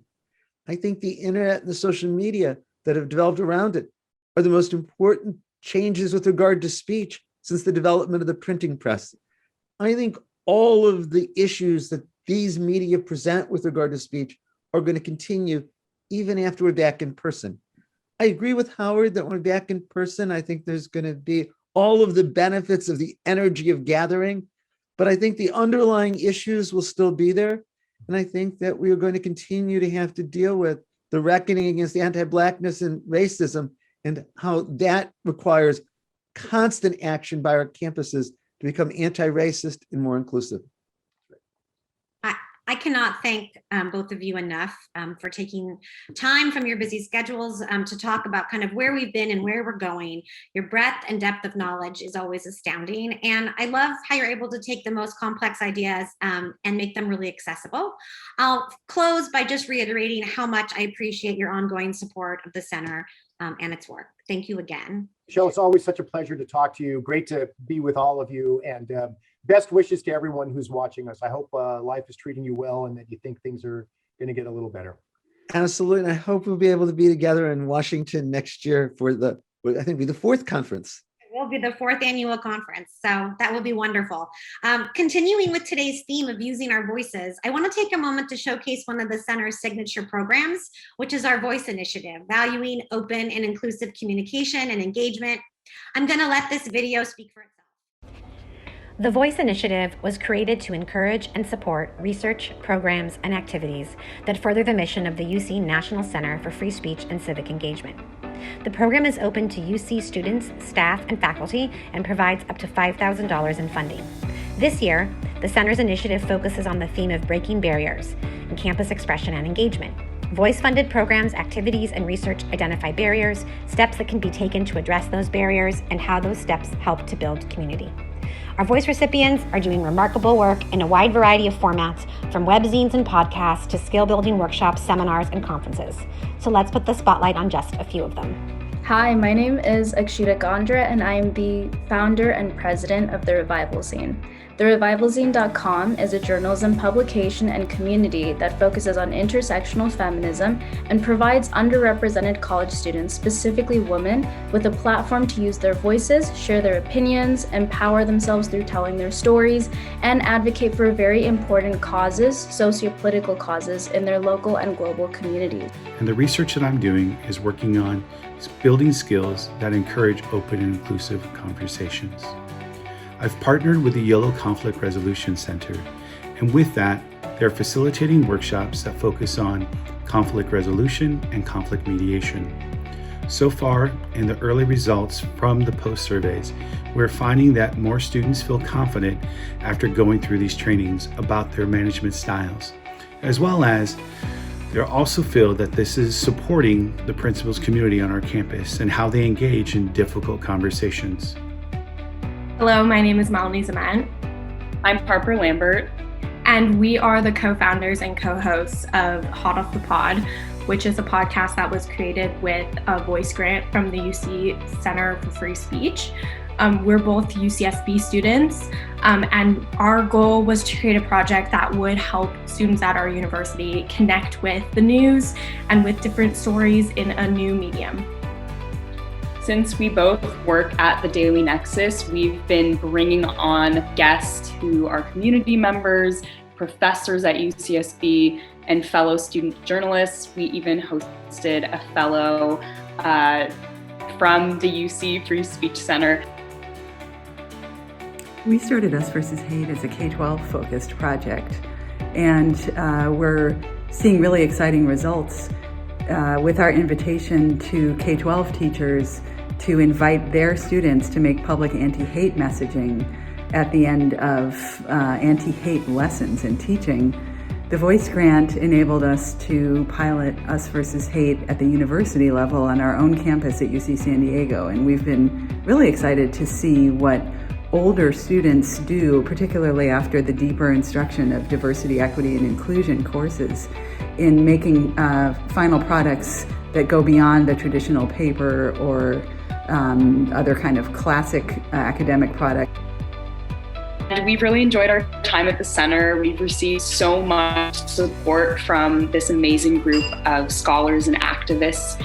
We look forward to showing the rest of the results after we complete the project. And that's just a glimpse into the Center's Voice program. Find out what all of our recipients are doing and learn more at freespeechcenter.universityofcalifornia.edu. I am incredibly proud of our Voice program and the innovative, interesting, and impactful work that Voice recipients are doing. Many of this year's projects are directly connected to our final topic today, which is sustaining and building civic engagement on campus. One of the attention-grabbing headlines following the election was that 52% of voting eligible young people, that's ages 18 through 29, cast a ballot in the 2020 presidential election. This was a turnout that surpassed even the 2016 election. Yet college students did more than vote. Through multiple pathways, young Americans fueled a new wave of civic engagement. This rise in civic participation was not unique to college students, however. So before I introduce this panel's moderator, I'd like to do one final poll. In a moment, you're going to see a poll question jump up on your screen, which is going to ask each of you to let us know which campus engagement pathways you have participated in this year. You can select more than one, I believe: helping people register to vote, volunteering, advocacy, activism, incorporating civic engagement lessons into the classroom, and something not listed above. So if you could take a moment to fill that out. What I am going to do while the results are being tabulated is I'm going to introduce you to Greta Anderson, who's going to facilitate a discussion with 3 incredible leaders in the area of democratic learning and engagement. Greta is a reporter for Inside Higher Ed who covers student affairs, including campus free expression and civic engagement issues. She's written numerous stories about student activism and politics, get out the vote efforts, and attempted suppression of student votes. Greta's work has been republished by other news outlets and frequently cited by organizations that defend free speech. Greta is a DC area native and has worked at Inside Higher Ed since graduating from Temple University in 2019. At Temple, Greta studied journalism and Spanish and was news editor for the Temple News, the university's student-run newspaper. She was also a contributor to ALDIA News, a bilingual magazine in Philadelphia that covers the city's Latino community. Perfect timing. Taking a look at the results. Not surprised that such a significant group of people at today's conference have been involved. 40% helping people register to vote, 45% volunteering, almost 70% doing some form of advocacy or activism.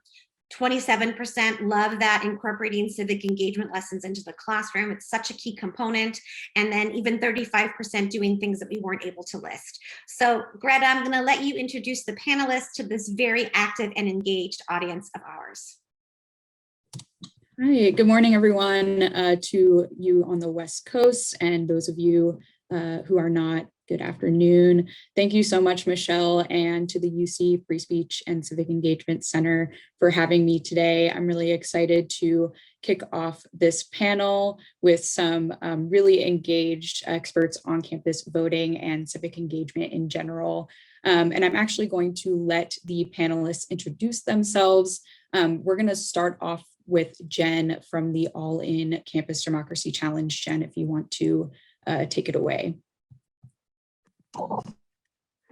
Hi, Greta, and thank you, Michelle. It's a pleasure to be here with you all today. My name is Jen Domagal-Goldman, and I'm the Executive Director of the All In Campus Democracy Challenge, which is a nonpartisan civic engagement effort hosted at the 501c3 Civic Nation in Washington, D.C. I myself am kind of up or down the road from Greta, just outside in Maryland. And All In was established in 2016. We work with over 800 colleges and universities in 50 states plus DC, and we do that through support structure and recognition in terms of helping them institutionalize what we call democratic engagement with a little d. And so we say that is civic learning plus political engagement plus voter participation. And we're, again, super excited to be here today. And Katya, why don't you take a minute to introduce yourself and the organization you participate with? Absolutely. Again, thank you so much for having me here today. My name is Katya Erisman. I'm a senior at the University of Texas at Austin studying government and public policy. But here I'm also the chair of the Student Advisory Board with the Campus Vote Project. So the Campus Vote Project is a national nonpartisan student engagement initiative that works on democratic engagement on college campuses and uplifts students as a student-facing organization to give them the capacity and the autonomy to do work on their campuses. I also created the Student Voting Network through the Campus Vote Project, which is a platform led by students for students to kind of come together, collaborate, and organize around the election, but also now after the election in nonpartisan capacities around legislation in their own states as well as federally.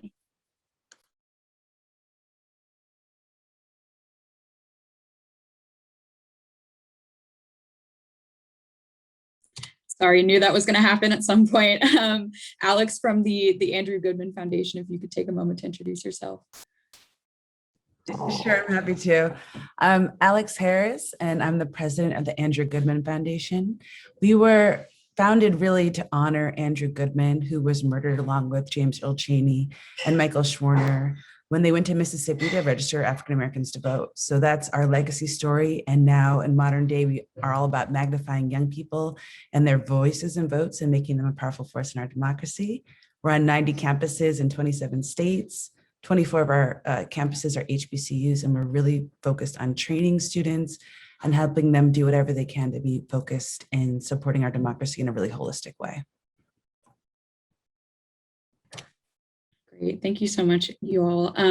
So we're going to start off with a question about this particularly unusual year that we've had with the pandemic and the broad civil unrest.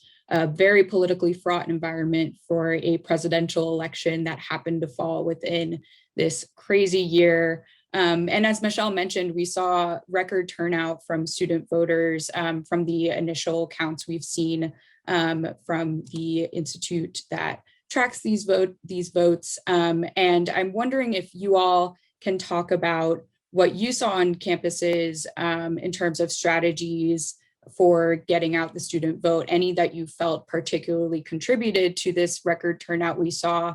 And aside from the energy that might have contributed to students getting out just with the political environment we're in right now, in what ways did you see campuses promoting student voting, and what do you think will continue beyond this year? And let's start off with Jen on this question. Sure, thanks, Greta. And again, it's a pleasure to be here with my colleagues today. I should note that all three of our organizations are part of a broader collective and movement around this work and something called the Students Learn, Students Vote Coalition. And so, a lot of the work that and the campuses we work with overlap in really great ways that help build the work. And so I just want to acknowledge that even as we answer the questions, I think you'll see some of that, hopefully, synergy. So, one of the things that we started to do through the All In Challenge, once we realized we were all going to be stuck in kind of Zoom mode through the election, was to really think about what does virtual organizing start to look like and how do we use some of these tools to do that? And so we started to create campus couch parties. So really, and then other things we call voting power hours. And we actually just released, or are just releasing, so the newsletter is going to come out later today, a report on relational texting-based programs. So really how to help campuses host their own either entirely virtual couch parties or hybrid couch parties if they had some students that could safely socially distance together in person. We did that in conjunction with folks at both Andrew Goodman and Campus Vote Project, and really saw some great numbers, saw students doing friend-to-friend texting, so really being given some messages through an app that then they could push out to people they actually knew, right? And so that was meaningful because people trusted that, you tend to trust your peer, and it gave them the information. So it would send them a link to check their registration, or it would send them a link to, okay, you need to register here. You've chosen to vote at, where school is, or vote at home, or you've moved, because how many of us moved around as, we had to figure out where to settle down and kind of quarantine. And so it really helped do a lot of those pieces. It also gave them kind of community space to be able to do that. So we had DJs kind of playing music online while they're doing that, and we gave out prizes and things like that. And so it kind of created some of that community, which I think so many of us were kind of feeling that yearning for in an informal space, and also giving them some training of, you don't have to know the answer to every question. If you don't know the answer, we had a space where you could ask it and then type that back to them. And so I think we found it to be a really effective tool that potentially has some rollover in the future. Yeah, that sounds really cool.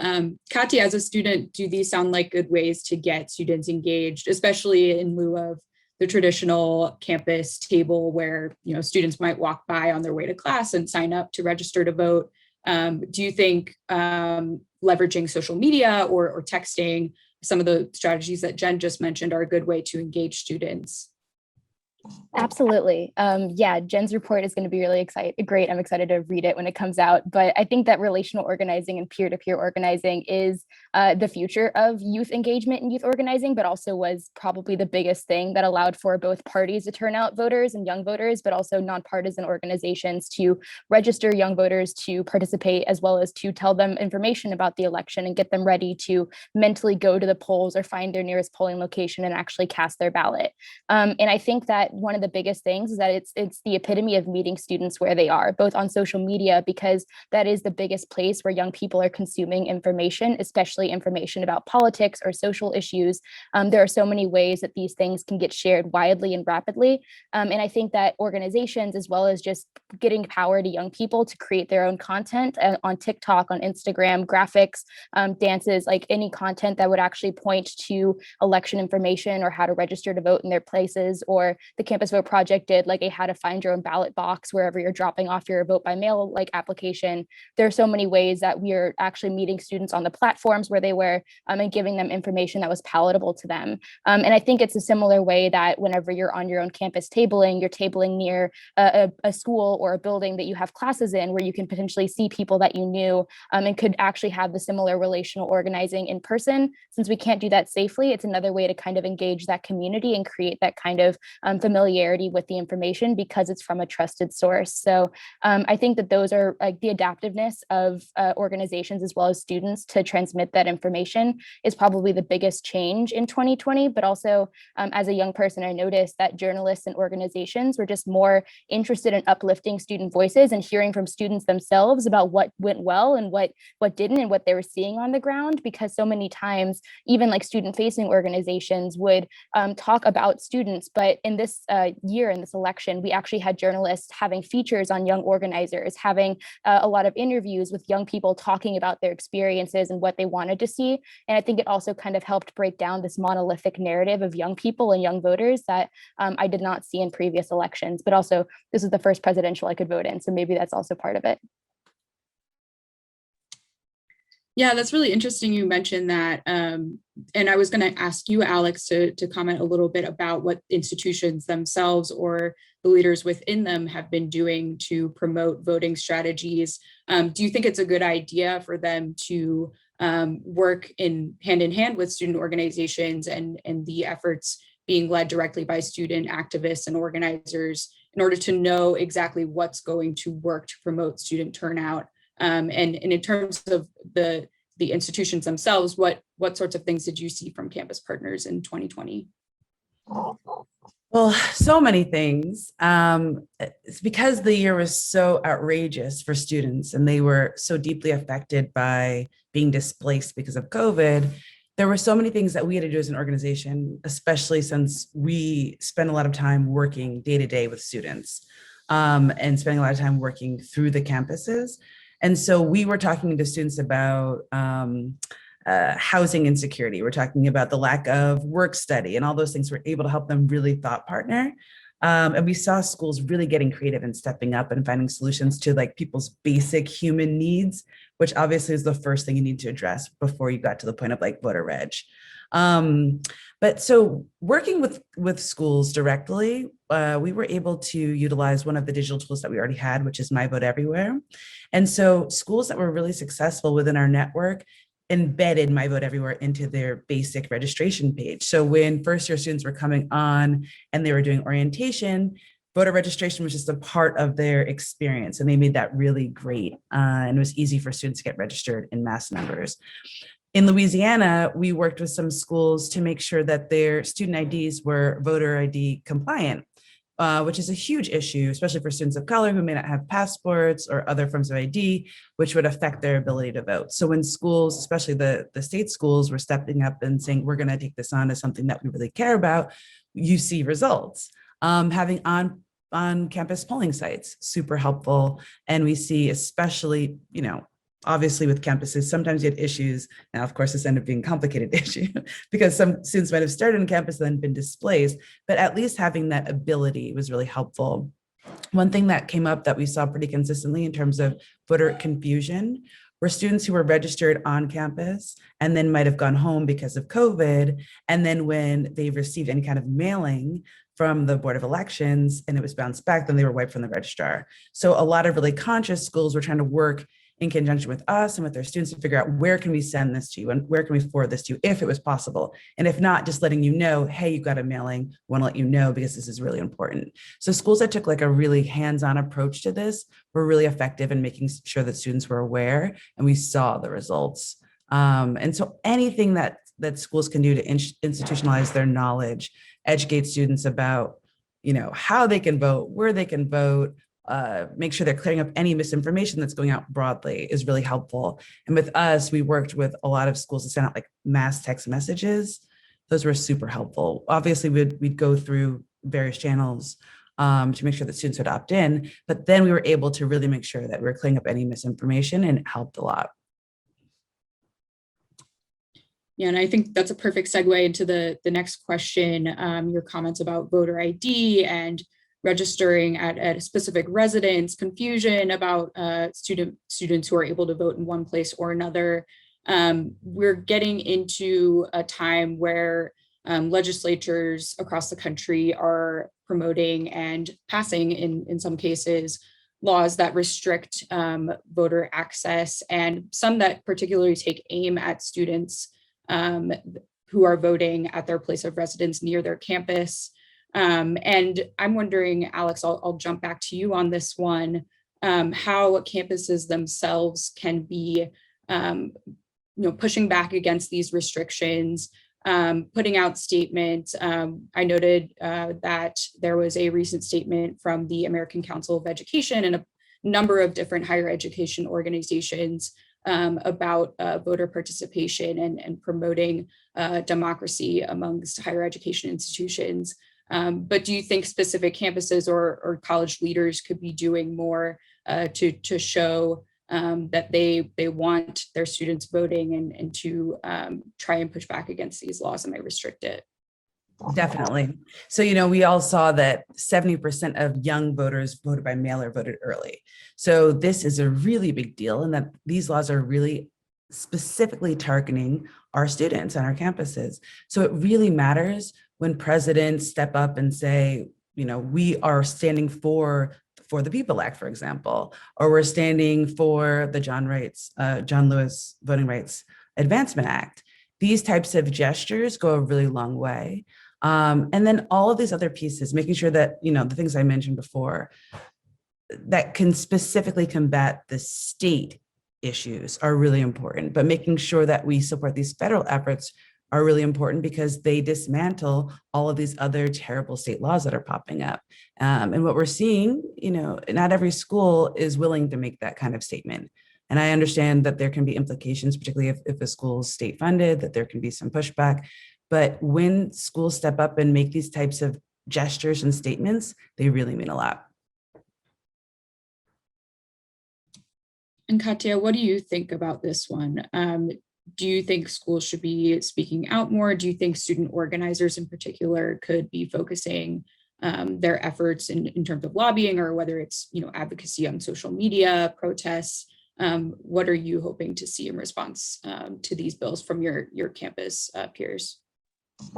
Absolutely. Yeah. I think, I guess to answer the second question, young people already are protesting and speaking up around HR 1, the For the People Act, as well as in their state legislatures. In Texas specifically, we had organizations that allowed for their students to show up in hazmat suits to testify about voter suppressive bills that would actively make it harder for them to vote in a state that already is difficult to participate in the elections of.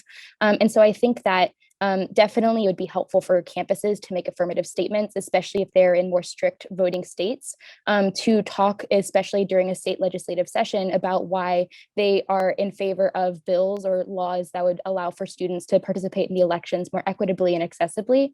But also there are things that they could do, like Alex mentioned, with institutionalizing their knowledge to allow for the student activists that are currently participating on their campuses to have an easier time. So without having to be pushed, they could send those reminders about voter registration early on in the year, or while people are getting registered for classes for the first time as freshmen, they could start those kind of modules or curriculum. Or they could also allow for students to go testify in Congress or uplift their voices if they are on campus currently or virtually, and talking about these types of bills federally and national and locally. And so I think that there are a lot of things that campuses can do, but there are also a lot of young people that are actively making their voices heard. Texas is one example. New Hampshire also has really actively strict laws happening in their legislature right now that are intentional to discriminate against young people by removing student IDs as voter IDs. So there are some even as explicit as that. But in other states that are maybe a little bit more covert, the campuses, it would go a really long way if campuses would actually talk about, either intentional or not, there are policies in place in their state where their campus is located that make it more difficult for students to vote.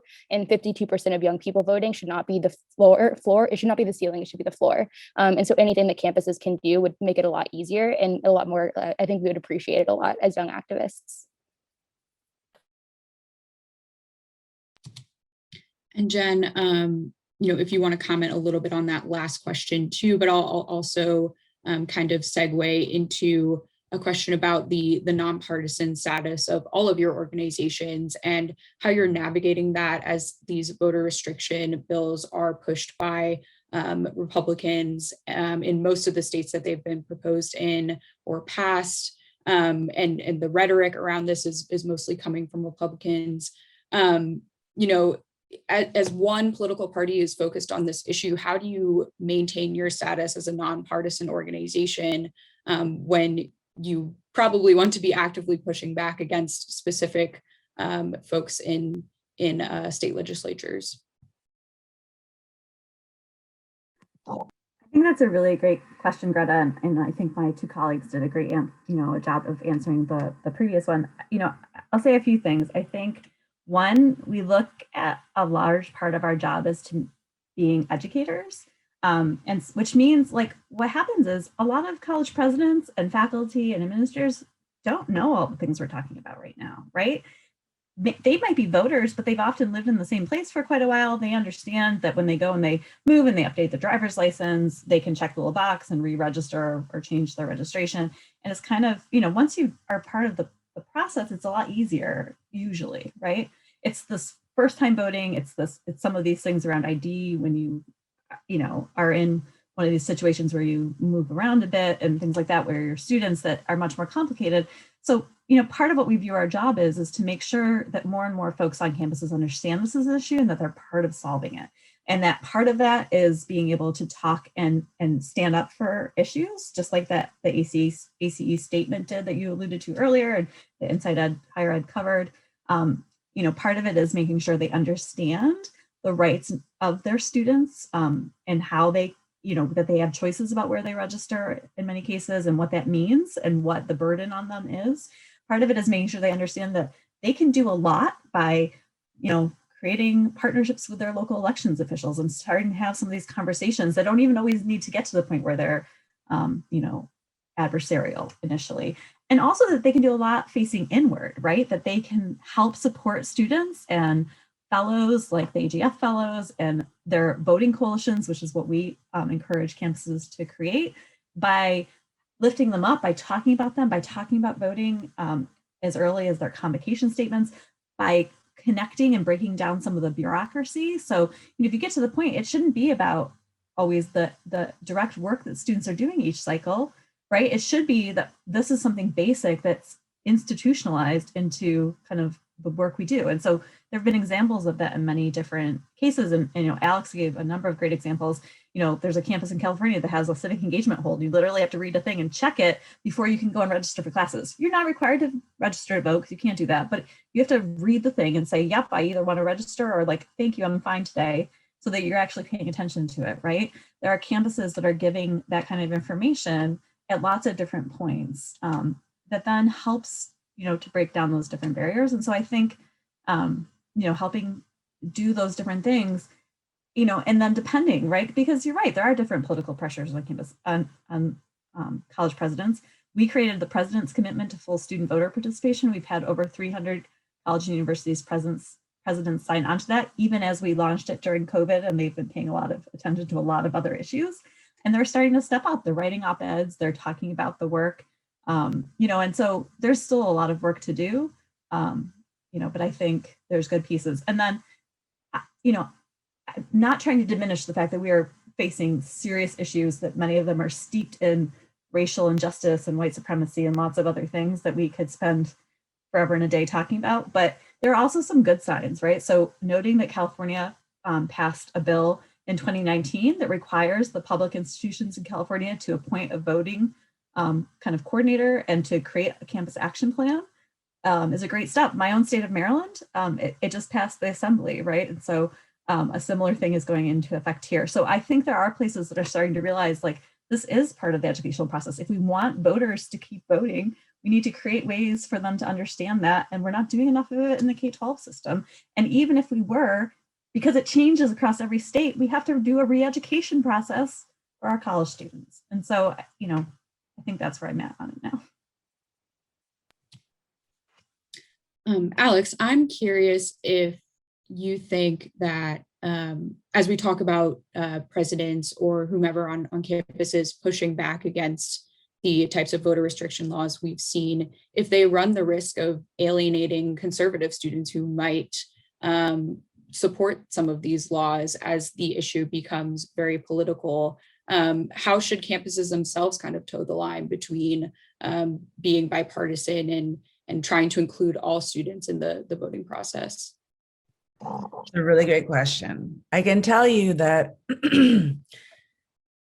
we've experienced a lot of people being dissatisfied with our messaging, particularly when we challenges to our democracy.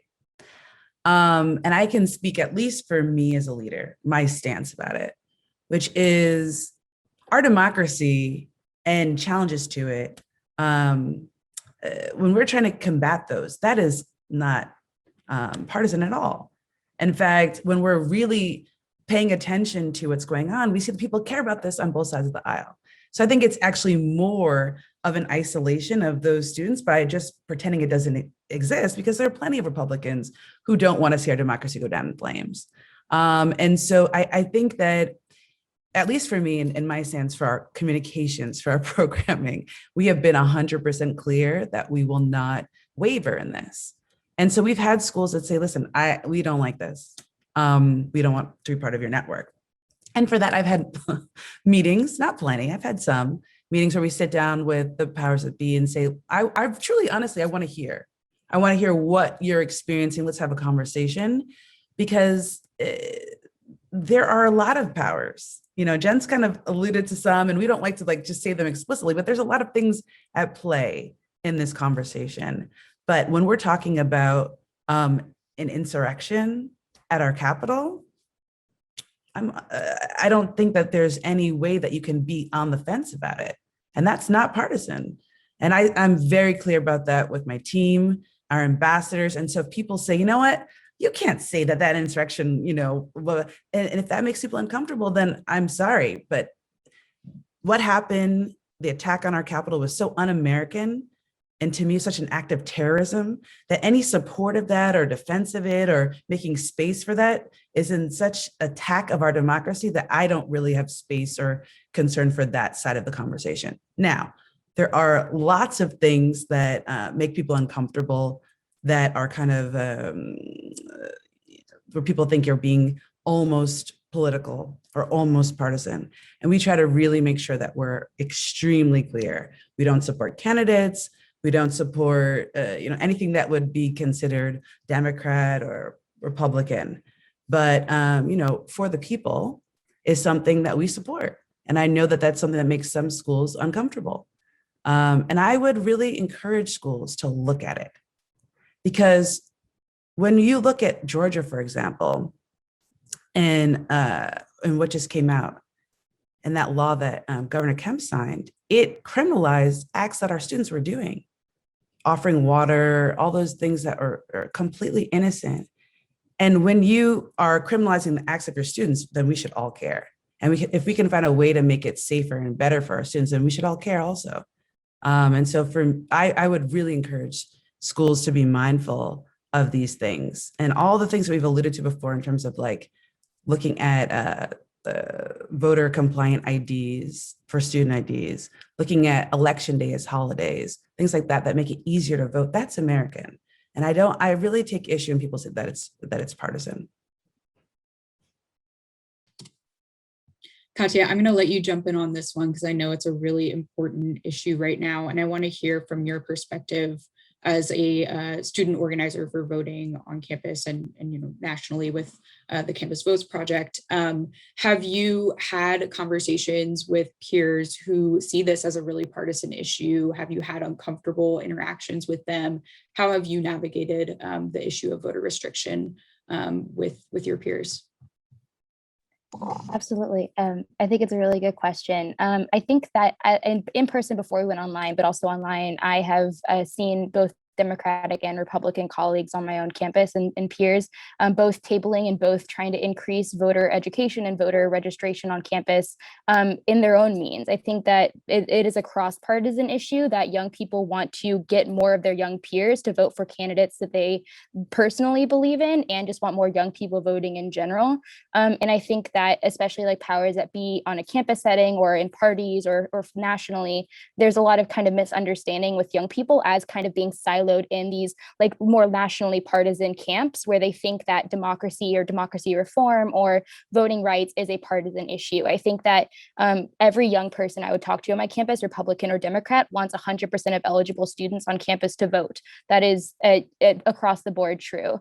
And it's especially interesting, this kind of paradox that we see where people are talking about campuses in one party as this place that should be a free speech arena, and in another party as this things that should be improving the rights to vote. And I think if one party wants it to be a free speech arena and the other party wants it to be increase in voting rights, like these do go hand in hand. They shouldn't be partisan because it should be a contest of ideas about what is best for young people to vote for the future of our own policies or democracy or engagement. And so I think that there is just a kind of a misunderstanding of what is best for young people or talking at young people about what we want on our campuses, because we do see free speech and we do want speech. And we want this arena to contest what is the best for our peers or for policies that we agree with. And to do that, we want to see that played out in elections where every young person in our community is able to cast a ballot if they're eligible. And so I think that it is cross-partisan, and I agree with Alex and Jen, like this shouldn't be a partisan issue and it's an educational issue. And the more that we both educate young people to participate, but also campuses and people in charge that are like adults in the room, that it isn't a monolithic thing. There aren't just every young person doesn't just want to vote for climate change policies. A lot do, but they also want to vote for ROTC issues because they are currently in reserve on their campus, or their parents are veterans, or they want to vote for a job market that they can participate in a year or two when they graduate. Like those are also issues that young people care about. So the more that we educate both like groups, I think the more that will break down this kind of veil of partisanship that is at play in the conversation of youth voting rights. Awesome. Thanks for chiming in on that one. I'm going to jump a little bit into conversations about civic engagement beyond voting, including forms of activism, participating in the 2020 census, advocacy, volunteering. I heard from a couple different students this year that they were adamant about volunteering at the polls. How do you all think that campuses can best support student engagement beyond just voting, especially in these off years between elections? And what do you think the relationship is between advocacy, protests, volunteering, and voter turnout outcomes? Do you think those forms of participation beyond just voting in these gap years could lead to higher turnout in election years? And Alex, I'll let you start off on that one. Sure. So last year, obviously, with the large amount of unarmed Black people who were murdered by the police, people were really upset, particularly young people and students. And so we heard some students who said, I'd prefer to protest than to vote. What difference will my vote make? And that's not, every student, but particularly at the height of that moment, if everyone can remember what it was like, people were really disillusioned. And so we did a lot of work in helping students understand the connection between voting and these issues, why voting for the Attorney General matters, why voting for prosecutors matters, why voting for the mayor matters as it pertains to police, and making those connections. That was really big and really important, not for just for HBCU students, because that was really important to them, but for everybody. And what we find is a really easy way to mobilize people is around issues. So you consistently see that students turn out the most when they're motivated by some kind of issue. And so really leaning on these issues, climate, and things that people care about, that are young people, particularly around our economy, everything, they're really motivated by that. And we saw them turn out in mass numbers for the presidential election. Outside of these typical ways that I've already explained that an institution can really be involved in supporting students, registering to vote, embedding it in their process, student poll workers are such a huge issue. And we saw with COVID, so many people who are typically poll workers who are retired were the most at risk for COVID. And so we saw polling places being closed. And we really made a really strong effort, not only as an organization, but through one of our ambassadors, to do a student poll worker program. And so that program was supported not only by our ambassadors, but also by institutions who educated students. Not only is this a great way to be involved in democracy, but you can get paid. And so bubbling up those opportunities to students and making sure that they're aware of ways that they can be involved in our democracy, I think is super huge. And it makes it a lot easier for a student who's navigating so much right now with COVID and figuring out if campuses are going to be online or if they're going to be back on campus. It really makes it a lot easier for them to be involved in a really holistic way, I think. Katya, what about you? Do you think some of these other ways of participating in democracy can really propel more student voter turnout in important election years? Yeah, absolutely. And I think in one way it's because a lot of these opportunities of protesting or advocacy are getting people involved in an idea that they can make change in their own communities in off years, but also as special elections or municipal elections come up, and those are almost always connected to issues like Alex was mentioning. And so I think that when we give students the autonomy, but also the education and resources to figure out ways that they can protest, ways that they can advocate in the off years between general elections, giving them the means to advocate in their own campuses to institutionalize voter education for the next election 4 years from now, thinking about future kids on their campus. So that way they don't have to go through the fight to find the information to get their peers to register to vote, because they may not be freshmen 4 years from now when the next election rolls around for a general election, but they may have younger siblings or just want other people to have a better time or easier time than they did. I think that giving more people the means, but also the encouragement to participate and to be heard and to be able to make an engaged change in their own communities, especially on campuses, is important. But it's also the fact that a lot of states don't have year-round 365 legislative sessions. And so there are a lot of bills that are happening that directly affect their ability to vote in the upcoming elections that it's important to encourage young people to participate in. That is both federally, where we can have national standards for voting rights through HR 1 that would allow for young people across the board to have easier information about elections, but also in their states where they're actively being criminalized in Georgia, or actively making it harder for young people to register on their campus address if they have another address outside of state, like in New Hampshire or Montana. And so I think that there are also ways that they can tangibly make a difference by advocating against policies that tangibly make it harder for other young people to vote.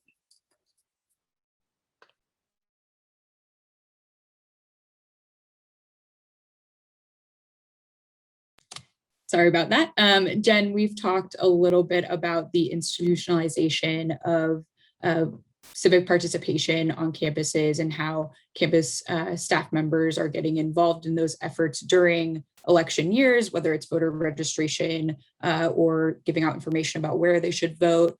But what about in these off years like 2021 and 2022? How should campuses continue to institutionalize civic engagement in other ways when there's not an election coming up? Great questions, Greta, and also great responses from my colleagues on that previous question. I love the kind of the threads there of civic learning and of how this work ties to what we hope college students are doing while they're college students, right? How do you find the issues you're passionate about and do the work around them? And how has that happened in kind of last year? And I think we want to bring that kind of presidential year energy to this non-presidential year and every year. And I do think that a lot of us leaned in hard in the past year, as Alex said, of really helping students understand and really doing some education around why some of the folks that show up on your local ballots really matter. So, Alex said Attorney General, understanding judges, understanding even the power of your school board in terms of what's being introduced and talked about in your high school classrooms, right? All of these different positions that wield an immense amount of power and to some extent have a much more concerted impact on your day-to-day lives, I think has become a really important piece. And I think another piece that's important to kind of remember is students, because they cut across different states in terms of where they might go to school and things like that, we're all prepping right now for the fact that New Jersey and Virginia will have gubernatorial elections in the fall, and their primaries are coming up in June, right? And so we're helping to prepare not only students at campuses in those states be prepared to vote, but students who are from those states who will be potentially elsewhere, hopefully safely elsewhere in the fall, who want to be able to vote by mail from those schools, right? Who may be classmates of Katya's at UT Austin and want to be able to vote at home in New Jersey or Virginia. And so I think, there's a really important piece to that. And it's a piece of why this is year-round work, right? And if we really want to increase and have that 50% be the ground floor, that the work can't just happen right before an election, right? It needs to be normalizing and creating a civic culture that we talk about pressing issues, that we think about how civic learning is being embedded in the classroom around the different things we're majoring in, whether it's criminal justice or it's education, or it's communications, or and not just political science. So how are we making sure those opportunities are happening, and how are we making sure that we're asking every time about voter registration and not just right before what we consider to be a really important national election? And so I think that that's a piece of helping that information. I think it's a way that national organizations can track a lot of this and share, and then folks on campuses like UT Austin can take that and take what they need from it to help the students that are particular to their campus and what states might be represented there. And so I think there's a lot of really important work to do that. And I think there are a lot of different stakeholders that have roles, really important roles in terms of how we do that work. I see you see me pop up. Yeah. I don't know, Greta, if you had a final question or. I was going to ask Alex if she wanted to finish up on that question of institutionalization by noting any particular strategies or initiatives that she's seen on campuses, or wanted to give a shout out to any specific campuses that do a good job of this in election off years. Absolutely. So some of the great successes we've had include the Big Ten challenge that we had last year with a bunch of schools who made it a friendly competition on getting people registered to vote, which I think is fantastic to do. As Jen pointed out, you need to do that in the quote unquote off years in order to really create a great base. And then we had a great success last year with Bard College. And speaking of institutionalization, that was a college who said, help us. We have this on-campus polling site that's being challenged by Dutchess County. And they removed it off campus, all the way down the street, like 3 miles, where people had actually been killed on that street, and to a polling place that had accessibility issues, and you couldn't get in there if you had a wheelchair. And so we fought with the school, had this really successful litigation, and now the campus polling places back on. And we were able to see the president go and vote there along with a bunch of students.